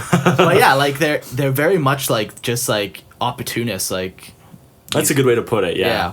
like they just get whatever they want for the opportunity if Yeah. it arises, and like they just take whatever and use whatever, and they have no morals. No, not really. Yeah. Like, Yeah, if like- it helps them in the trade, they'll lie, they'll cheat, they'll Yeah. manipulate. Yeah. They don't care. Yeah, and they're just dirty little creatures. Yeah, it says they don't really have an interest in conquest or any ambitions, really. Like, Yeah, they just like gathering stuff and trading it for yeah. other stuff. But it does say that they're extremely dangerous. That's what this says. I think Yeah. a lot of that has to do with like their potential. Like they could, because they do have some dangerous tech, and they've been trading for so long. You know, they've acquired some Right. Yeah. stuff. And like almost any race compared to a human one-on-one is extremely dangerous. Yeah, these too. guys have bony talons. We are soft, fleshy puppies, right? Like we get ripped up by as bony opposed to talons. skinned embryo puppies. That's messed up. I don't get that at all. Oh, and apparently their ships have force fields. Yeah, and Yeah. whether that's their own tech or if they've stolen that tech from other people, Yeah. it's Yeah. hard to say. But like, I envision each one of their ships, like they don't have like classes of ships. Like every No. ship is its own weird. A ramshackle of- scavenge. Yeah. Yeah. Yeah, and you can just pick out like different pieces of technology. That's that an they've Eldar traded. piece. Yeah. Or no, it wouldn't be Eldar at all. Oh yeah. So, okay. They will trade with like everyone, even Chaos, Yeah. except the Eldar. So they will do their best to avoid Eldar, and if they can't avoid, they will fight and kill Eldar. Yeah. Why do they do this? We have no idea. It says that the Strixus won't say why, and neither will the Eldar. Maybe the Eldar stole one of their queen eggs. Right. Eldar, those For your own good. those douchebags. But yeah, like they have they deal in slaves too, and they call their slaves meat. Yeah.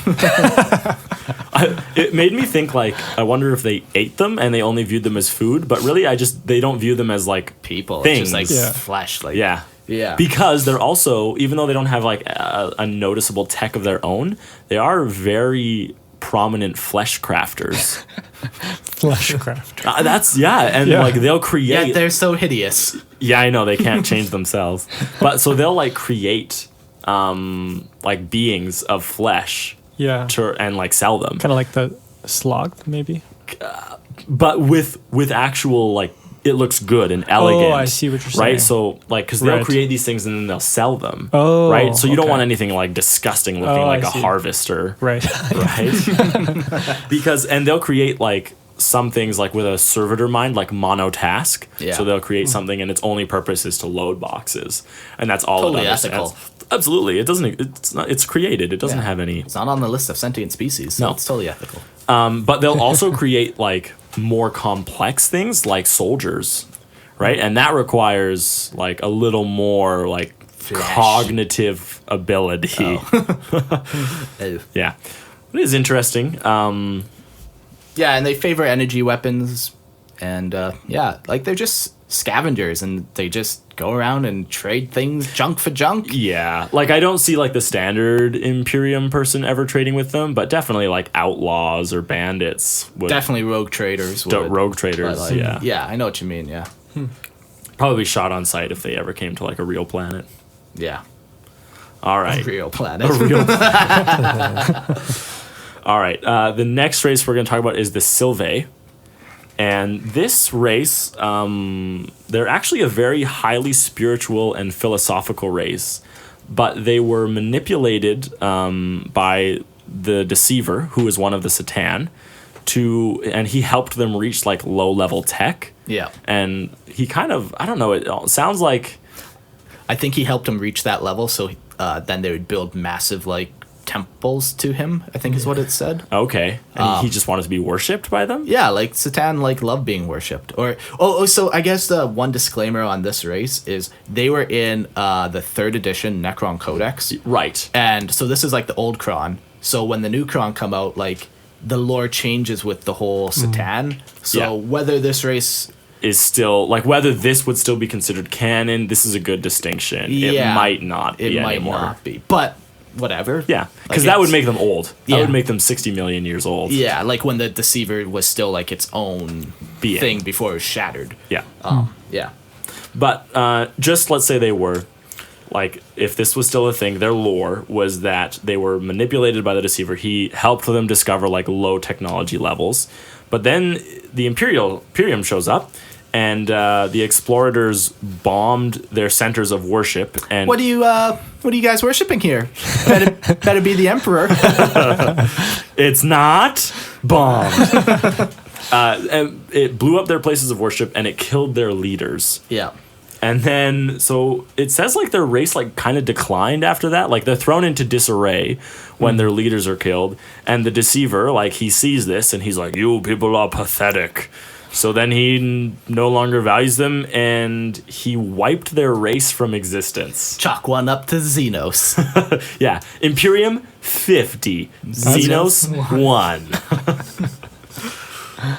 That's crazy. Yeah. Yeah. I'm just trying to wrap my mind around if that could still be lore. I don't think it could be Like- anymore. Yeah, I guess because It happened when the with the Imperium was around, so Yeah. at that point he would have been shattered. and he wouldn't have any, like the Deceiver wouldn't have any control because they're leashed animals now. But like if you had a Deceiver shard that was like if you got enough shards and it somehow Yeah. escaped, like this could still potentially happen. I guess. Like Yeah, if it was like him acting alone, I could see this happening. But I'm pretty confident that if that big of a Satan like shard is showing up to the point where it can take the form of the Deceiver, Yeah. even if it's just shadow, like there's some Praetorians after him. Yeah. There's some dynasties. yeah, like I after would him. definitely lean on the side that this is no longer canon. But, Yeah, but not outside the realm of impossibility. Yeah. All right. The Circean, they are a primitive reptilian.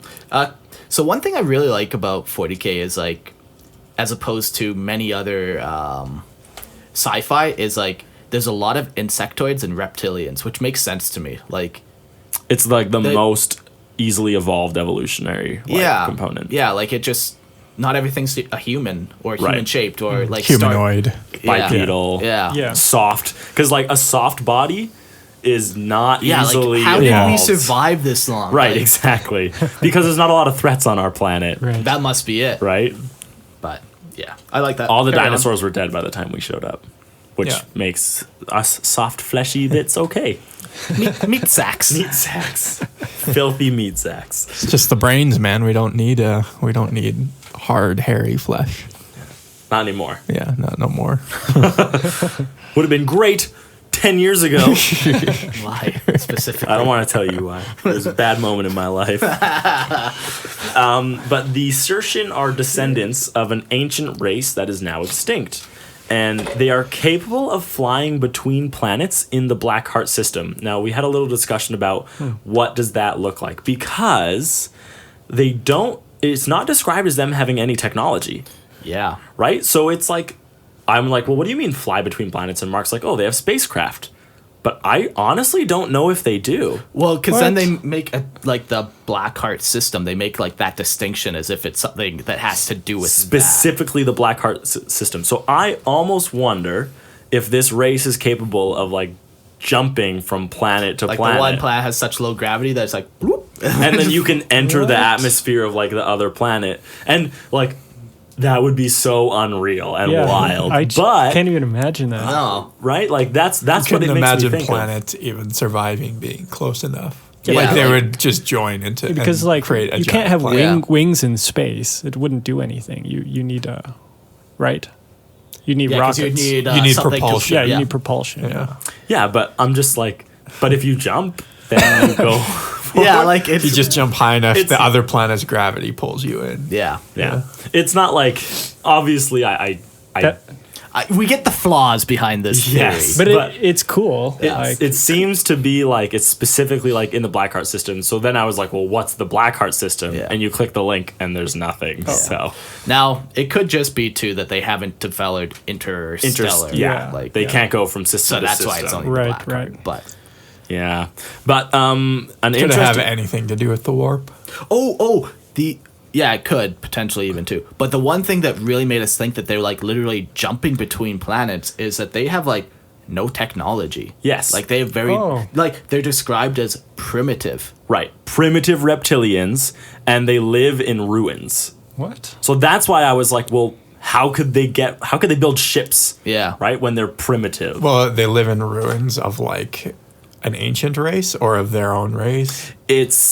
I believe it's their own race because they're descendants of the ancient race that is now extinct. Okay. So sure, maybe that Could it be possible? Here's another hypothesis. Yeah. Is that like maybe they were like highly intelligent and technologically advanced at one point, and there was some kind of technology like a transit system between planets that was built yeah. that they still Oh. use, Okay. Yeah. even though now they're primitive. But Okay. that's my No, one that's a sweet one. Yeah. Like a transit. Yeah, yeah. That's so Train cool. line, yeah. Yeah, I could get behind that idea. Like too. space elevators I or think something. I think I yeah. even like that one more than anything else. No, that one's sweet to think Yeah. of. That is cool. That'd be really unique. Yeah. And they have no idea how it works. No, they just know yeah. it does. Yeah. It's magic, exactly, right, to them. Yeah. That is cool. I like That's that too. awesome. Another really cool thing about the Sershin is that they are waiting for an ancient enemy to waken from its slumber to enslave them. So, like, their prophecies are written in the ruins that at some point this ancient enemy will come back, will awaken specifically, and enslave them. So, my instant thought with this is the Necron. Yeah, they're all Right. slumbering. Like this race is an ancient race as well. Yeah, the Necron were known to enslave the other races, Yeah. like for like the Satan's feeding purposes. Yeah. Right? So it totally is like that's sweet, like a prophecy like survived about the Necron and how Yeah. they'd come back. Like 60 million years. Yeah. That's a long time for Yeah. something to last. That is crazy. I really like that one image I have now of just like these space elevators. Yeah. Yeah. That's cool. Pretty sweet. All right. The next one we're going to talk about is Terrellians. Yeah, so they are a reptilian species with snouted faces, narrowed waisted, broad shoulders, and they're slightly shorter than humans. Lots of people have, I don't know if like it's a derogatory term or if this is like what the Terrellian actually will like refer to themselves. I think the Terrellian will refer to themselves as this, and they're called the Terrellian dog warriors due to their snouted nose and their mercenary tendencies. Like their loyalties are to other people. Yeah, so I don't know if that's one of those Imperium derogatory terms. Bendies, Yeah. you know, Squiddies. squiddies. Oh, yeah. We haven't even got there yet. But they mostly actually fight with the Tau. Like these are one of the Tau's auxiliary forces that they call upon. But I don't think they're like a full member of the Tau Empire. I think they're a mercenary force. They were almost destroyed during the Great Crusade by the Imperium via virus bomb, which is always a fun time to go. Nope. No, it's not, Mark. Best way. And they have a grudge ever since against the Imperium. What? Yeah, apparently they don't like the Imperium because of it. That's odd. Yeah. And recently, a portion of their species was even devoured by a hive fleet. So, Yeah. they're pretty active in current times. Yeah, apparently they're like galaxy wide, you were saying? Yeah, like they can because they're I guess they're mercenaries, like they show up anywhere. like- exactly yeah. Our next race is the Tarralays, and they fought the Space Wolves during our favorite time period, the Great Crusade. And their dominions were lost, and they were most likely exterminated. Yeah, if you fight the Imperium during the Great Crusade, most likely you're going down. Yeah. Poor guys. Rest in peace. Our next would be the Thazim. This is a horrific race destroyed in the purging of Castilium by an Imperial biological weapon. Perfect. Thank you so much, Imperium, for taking care of this horrific race. Xenos horrific. So we don't have Xenos horrificus, yes. So we don't have to worry about it. So that's good. Pretty recent too, M41. Yes, M41. Oh, yeah, very that is- recent. yeah. Yeah. Yeah. I do want to know though what makes the Imperium designate a race as horrific. So you know, I guess it comes up to, are you human? Check yes or no, then you go to the But flow then- chart. If yes, you survive. it seems If like no, they specifically exterminated. like Yeah, but designate then certain- every race should be described as Yes. horrific. Pretty much, So yes. they are. But Yes. why is It's not this a one special specifically? designation. I don't Yeah, think no. it is like a special designation. It's only mentioned a couple times, but you got to assume that almost every race. Like, yeah. Okay, but you know what? Like That's not those, true. do you remember those monkey people? The simian reptilian monkey people? Yeah. Like they're small? Like That's they're- not horrific. They're sentient, but like they're not doing anything. They're not conquering the galaxy. They're just a nuisance. Exactly. They're considered a nuisance. And you know those like reptiles that would like Oh yeah. do you those remember neck lizard? Yeah, the things? neck lizards, and they would like affect everybody, Yeah, they would yeah. have like an aura Right, around them. right. Like that's not horrificus. Yeah. Right? Like That's just a good time. maybe an inquisitor is going to show up at some point and tell everyone, "Hey, like get rid of your reptiles." But Yeah. they're not going to launch like a campaign against them. Right. So I think like you could consider that the Terralace were horrificus. The what's another one that we just talked about? Okay, the Striite. The Slock. Actually, no, they're No, not. because they're not, because they don't Yeah. know about them. Yeah. The Well, Stri- and They're- if they were, they would actively They're worse destroy than them. horrificus. yeah. Disgusting But like the horrificus. Striite, Yeah. the small spider-like Xenos that they fought the Blood Angels, Yeah. that would be Xenos Okay, I horrificus. see. Yeah. Yeah. Or maybe the Blood Angels just had a grudge. Either are or not. Yeah. A potato. No. All right, so after the Thazim, we're going to talk about the Thexian. Or the Thexian elite. Yeah, they're also called the Thexian Elite. Yeah. So that's And they are a biomorphic race. They're few in number but strong in influence. They're like super persuasive. Like they love negotiating and they're good at it.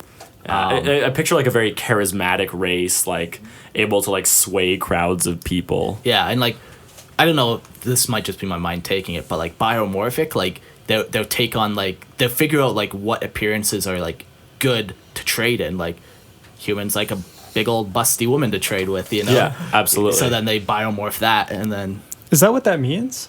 Biomorphic? yeah, like the easiest thing to look up is like a tyrannid, and they have biomorphs and different biomorphs. Like a biomorph is a scything talon or a devourer. Like it's a Oh, okay. different Huh. So they Yeah. have different forms. forms. That's yeah. what that means. And like biomorph implies that they can, do it at any time through biology, like Oh, morph I your see. body. Okay. So like So not shapeshift. not shapeshift. Like yeah, it's more through like scientific or birthing means. Right. Yeah, it's not Yeah. so much shapeshifting. Yeah, so where were we? Biomorphic, I don't think is a real word, by the way. Is anything technically a real word? Yes. Some things are definitely Is- real words. Is a meme a real word? a meme? Yeah, a meme. Yes. Is it? Isn't it now? I think it is now. Yeah. Yeah.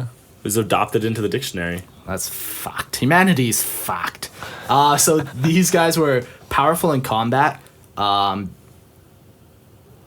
When any negotiations failed, they were like they'd morph into like these big creatures. I think you didn't write that down, but I swear that they would. Do you Yeah. have It said. for? Well, it says when guile is not enough, they are also powerful in battle. Their battle forms are quite horrifying. to Okay, Oh, yeah, battle yeah. forms, Yeah, yeah. yeah. So yeah, I guess it does imply battle Kinda. forms. I guess they might have like a warrior battle form class. It makes me think of from that book series, like The Way of Kings. Sure. Like there's like those slaves, like the Parshmen, depending on like who they fused with, they would gain different forms. Huh. So maybe they just have like a ritual where they can actually like change like certain Yeah. aspects of Yeah. themselves. Right? Yeah. They created the Thraxian trade empire. Nope. They created the Thexian. Thexian trade empire. Although Thraxian is a thing, Exactly. too. That's why it's, Yeah. Yeah. it's good to distinguish between them. No, yeah, they created the Thexian trade empire, but I Thexian. don't know if it's still around. Yeah, who knows? Yeah. Probably is like. Yeah. All right. After the Thexians, we have the Thraxians. And the Thraxians were assimilated into the greater good during the first sphere of influence. So that was was when the Tau were relatively new, Yeah. right? So probably only like a couple hundred years ago. Yeah. Yeah. And they are chitinous and multi-limbed, and that's about all we've got on the Thraxians. Yeah. Now my favorite race of all time. All right, the Thunderlord. Such an odd name. What a Cool, name. though. Yeah, it's cool. It makes sense when you figure out what it is. What is it, Mark? So it's a single spectral energy creature. So this It's isn't not really- necessarily a race. Yeah, it's not really a race. No. It's just one guy. Yeah. And it held the feudal world of Sovereign, like, under its grip. And it would demand, like, sacrifices of 1,000 individuals to, like, please it. So, like, when you see, like, the Thunder Lord, like, that's what these people on the planet were calling it. Right, Like, exactly. My lord, yes, my lord, yes, my Thunder Lord. Like, you know, like, makes sense. Eventually, a Death Watch kill team was dispatched to destroy it, and only one returned with its shattered crystal heart. That's yeah. crazy. It is pretty crazy. So, like, when we were first talking, we're like, maybe it was like a Satan. Yeah, that's what I would think. Yeah. But it in like the whole context of the conversation, it didn't really make sense in the end. But it Yeah, 'cause, that like- was like the flavor we got out of it was like this being who like viewed himself like above everyone else and just demanded like held like this world in thrall, right? And just demanded body sacrifice so it could grow strong. And, Yeah. yeah, crystalline heart shattered. I don't know. It's a cool image. It is, yeah. All right. The next we're going to talk about are the Thyrus. So check out their image. They're pretty cool. Yeah. They're very cool, actually. So they are a squid-like creature, and so now that you think of a squid, they have quadruple forearms, with each are triple jointed, so they can bend in like a lot of crazy ways. And their lower tentacles have like a massive strength to them. They have 4 eyes, 2 on the front and 2 in the back, and I believe the ones on the back can see in infrared, and the ones on the front can see in photosensitivity. Weird. Yeah, it is odd. It's like you can see an infrared behind you, just not in front of you. They have like no bones, but they have a single cartilaginous like central column that gives them like their shape. No endo or exoskeleton at all, and they're also called squiddies Yeah. Like, by like humanity. they're squid people. Yeah, Almost. A little different, but... Yeah. I think of like oozes. No. Yeah. Like Well, with from limbs. an ooze with limbs. Yeah. Sure. Yeah. What's crazy too is they have the ability to change their color and surface texture at will, like just like octopuses Yeah, can. it's very octopus type Yeah, thing. like their society is based on performance, and they have no concept of victory or defeat. Like their whole tactics revolve around like what's gonna look cool. Yeah, who Like, can inflict the most damage? in the coolest way. Yeah. Like, sure, they could virus bomb a planet from orbit and that'd inflict heavy damage, or they could go down there and they could do this whole ground campaign and like charge the trenchers and like, you know, like anything that just looks cool. For some reason, that's what they do. That's what they like. Yeah, like they're just like they love the performance. That's their culture. Yeah, but another distinction to them is that they don't care who the damage is dealt to. Yeah, like they if don't it's- care about victory or defeat. But they also don't care about comrades. Yeah, like as long as it looks cool. Like that image of them charging a trench looks cool. So Yeah. like let's do that. Yeah, even if like they all die Yeah. in it, right? I like that because you couldn't use normal tactics when fighting against them, right? No, you couldn't because it's- it they're- wouldn't work. Yeah, because they're not trying to win. Yeah. Right?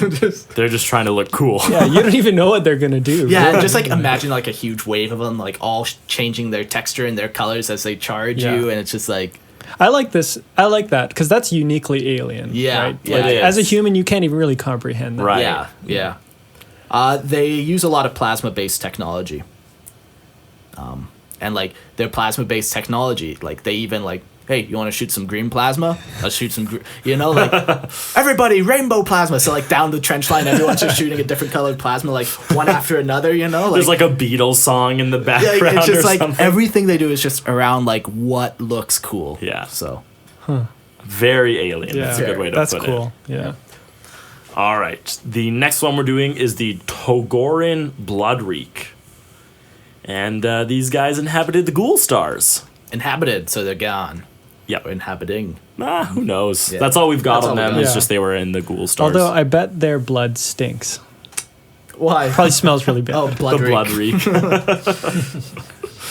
And Yeah, then they... Go on. That's not what they call themselves. They just call them the Togaran, you know? right, but we call them the Togeron blood reek. Oh, man. The last race we're going to talk about today is the Tushepta. They're a race that came into contact with the Imperium during the Great Crusade. Safe to say, They're gone. they're gone. As any good podcast should end, it's with the extermination of a race. Yeah, that is what we're talking about today. So, of all those races, all the way from the Oreti to the Tushepta. I think of all the episodes that we've done so far, this one had the most images. It did. Yeah. Definitely. Yeah. And yeah, go check them out. Like There's of them some are really cool ones. Yeah, actually, like all of them were super sweet. There's a lot of good races in this one that we just chose. Yeah.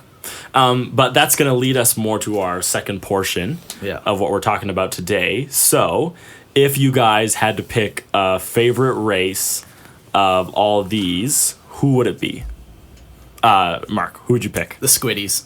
Really? Yeah, like You just like that idea of like doing the coolest thing ever. yeah, like it's cool. To Yeah, I me, agree. it's the epitome of 40K. Like the rule of cool. How many times have we said that? Sure. Like, this is the epitome of 40K.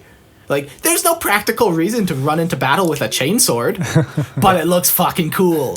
You know, like it's just combat to watch it would just be so cinematic. You know, It would be. Yeah. and like yeah.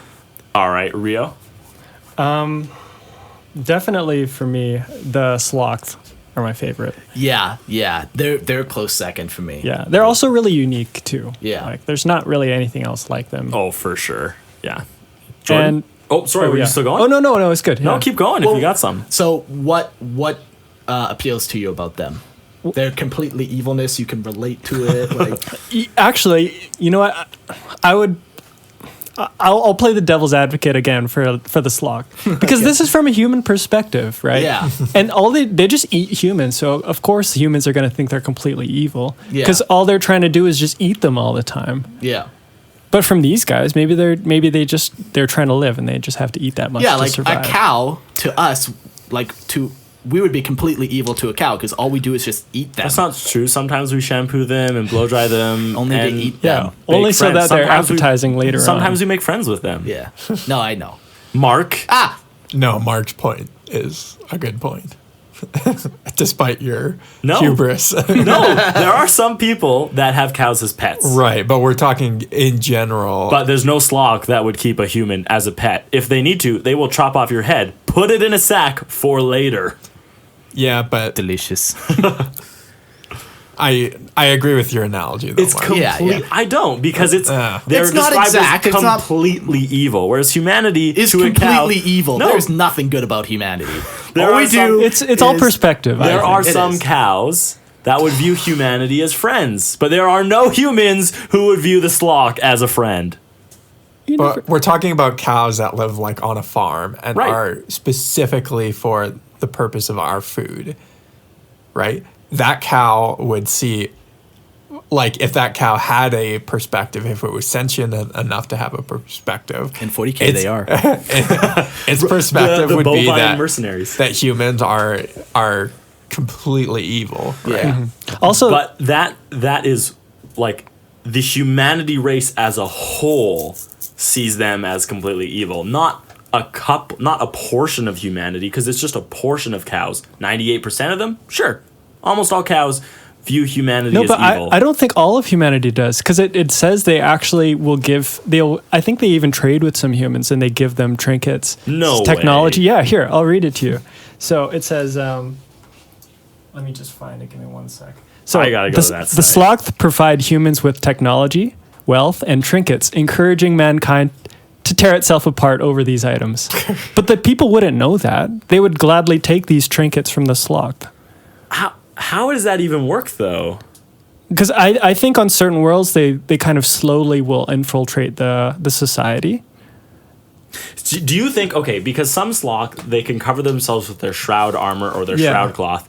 Do you think that when they're trading with humans, we know that they are Sloth? Would you trade with a maggot being covered in a viscous mucus? If it had something I really wanted, or maybe. do you think maybe they are hiding who they are to give you something and then watching you tear yourself apart and feasting upon you afterwards? It could be that way too. That's like, I can't see that, like an actual person trading with them. But maybe the slogs It does say they view give themselves. people things, so Maybe they view themselves as like they bring like sort of balance to the galactic ecology. So they're sort of thinning the herd, so to speak, so they could see themselves as doing like a moral good. For the galaxy. I just think it's from. I don't know. There's no evidence that says that. I'm just conjecturing. Here. Yeah, exactly. But there's so little known about them that I don't think it'd be fair to say they're objectively completely evil. Yeah, they are. From a universal perspective. It says in the book they're completely evil. You guys are still arguing about this? Yes. Because, okay, so Rio had an interesting point is that... I don't need to know. The fans don't need to rehear it. All right, fine. But you left the room, and that's your fault. You missed it. The first time I really had to go pee in a podcast, so... That's your fault. It had to be done. Okay, Jordan, what's your favorite? Of all of these that we've talked about, I think I lean towards the Rak'Gol. Yeah. That's a cool one too, yeah. I think it's just cool that they're actually like a very fleshed out race, and that there's actually like a culture and a pecking order to them. Yeah. That they're not just, because a lot of these Xenos races are just kind of like irrelevant. Yeah. You know? Yeah, absolutely. And they're just sort of placeholders for some other race. Yeah. They more serve like a plot purpose for another race, Yeah. Whereas these guys actually kind of are a little bit, they exist sort of like on you their said, own. like they have like their own organization. Like we know how their culture works and like their motivations. Where like the same could be said for the sloth, but like all we know is that they have a hunger. Yeah. Like, and I do like that they're almost like they're almost like a wolf pack, almost like a galactic wolf pack. Like they're a hunting race, and they sort of scour the galaxy hunting species, and that's sort of like a prey animal, that hunts in packs, and like they sort of like they really rely on like being like a team to hunt rather than just like individuals hunting. Yeah, they do that.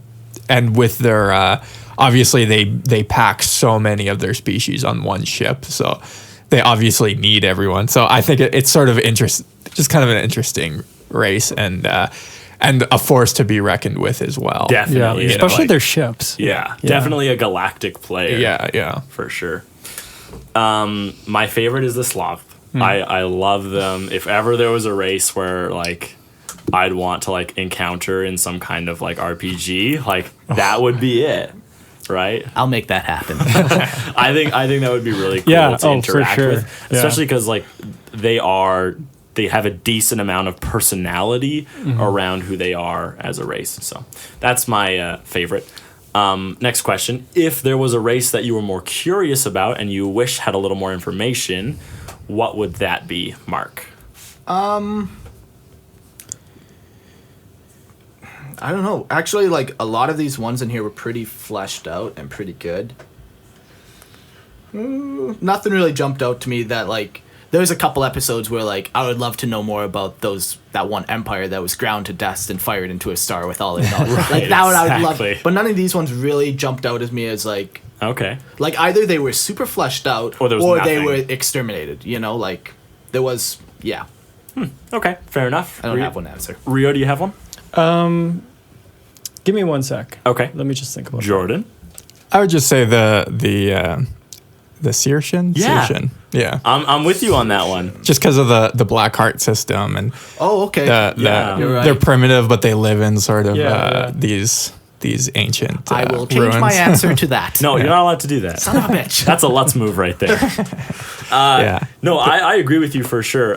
A lot of it is because I'm a Necron guy. Yeah. And so I see the instant like connection there and I'm like, ooh, like what did they do with the Necron back in the day? But now your image of and why haven't they been just like completely wiped out too? Like why are they still alive? Right? How did they survive that long? And what does their prophecy actually look like?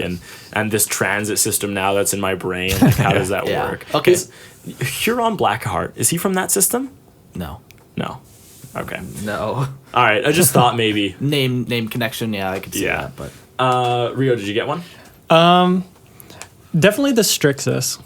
Strixus. They're the dog, the pug. The gross guys, the embryo dogs. Did you go on their Lexicanum page? Yeah. Yeah, like they have a lot of information. Yeah, but it almost suffers from that same repetitiveness of I forget what other I names agree. named, but they're kind of neat. Yeah, I don't know. They're another unique kind of interesting race, but yeah, because like you know what their motivation is, and it's just trading. Like it doesn't even matter what they're trading necessarily, just as long as they're trading. Like you know their motivations. Yeah. So it's easy. Yeah. Yeah, but you know what else I want? I want pictures from Games Workshop of all of these races. Yeah. You know? Yeah. For sure. Okay, what about the ones that just have like literally one or two sentences? I still want a picture. Do you, But if you're an art department, what better task could you have than just to use your imagination and just come up with whatever you want? Like this race, the Togoran Bloodreek, there is no description of them. Yeah. You would have pretty much like full freedom. Yeah. Like to make whatever you wanted these guys to look like. And G-Dub just has to give the thumbs up, right? Like we should just get our fans to start doing fan art and like just like posting them. It's all just going to turn into Rule 34 stuff. Their conceptions of I think I'd rather have a petition where everyone can sign, and then Games Workshop has to lock somebody in their basement to just paint 24/7 hours a day, or to draw. Yeah, but wouldn't that be just awesome? release like a book of the minor Xenos races? That'd be cool. That'd be so cool. Like I would get that book because it would have so many cool pictures of it in it. And even write a little bit more on them. Exactly. Flesh out the stories a little more. Like last time you had Paul on the show, right? Yeah. And he was saying that he really liked the art. And I have to agree, like it's so interesting to look at. Yeah. And a picture can say so much about the world, And you do have a lot of like artistic liberty within 40K about like your conception of a race. Yeah. So it is, which I think probably makes it a little more unique than other, like we talk about Star Trek or Star Wars, right? But which are the other two, like the big sort of sci-fis, but like with 40K, it seems to be there's like a lot of like diversity within like what a race looks like. Yeah, there is definitely no standard. Like anything you can think of can happen. Like there's one we talked about in another Xenos episode. It was like literally the race was like almost a film of some kind. Like it was I can't remember what it was called.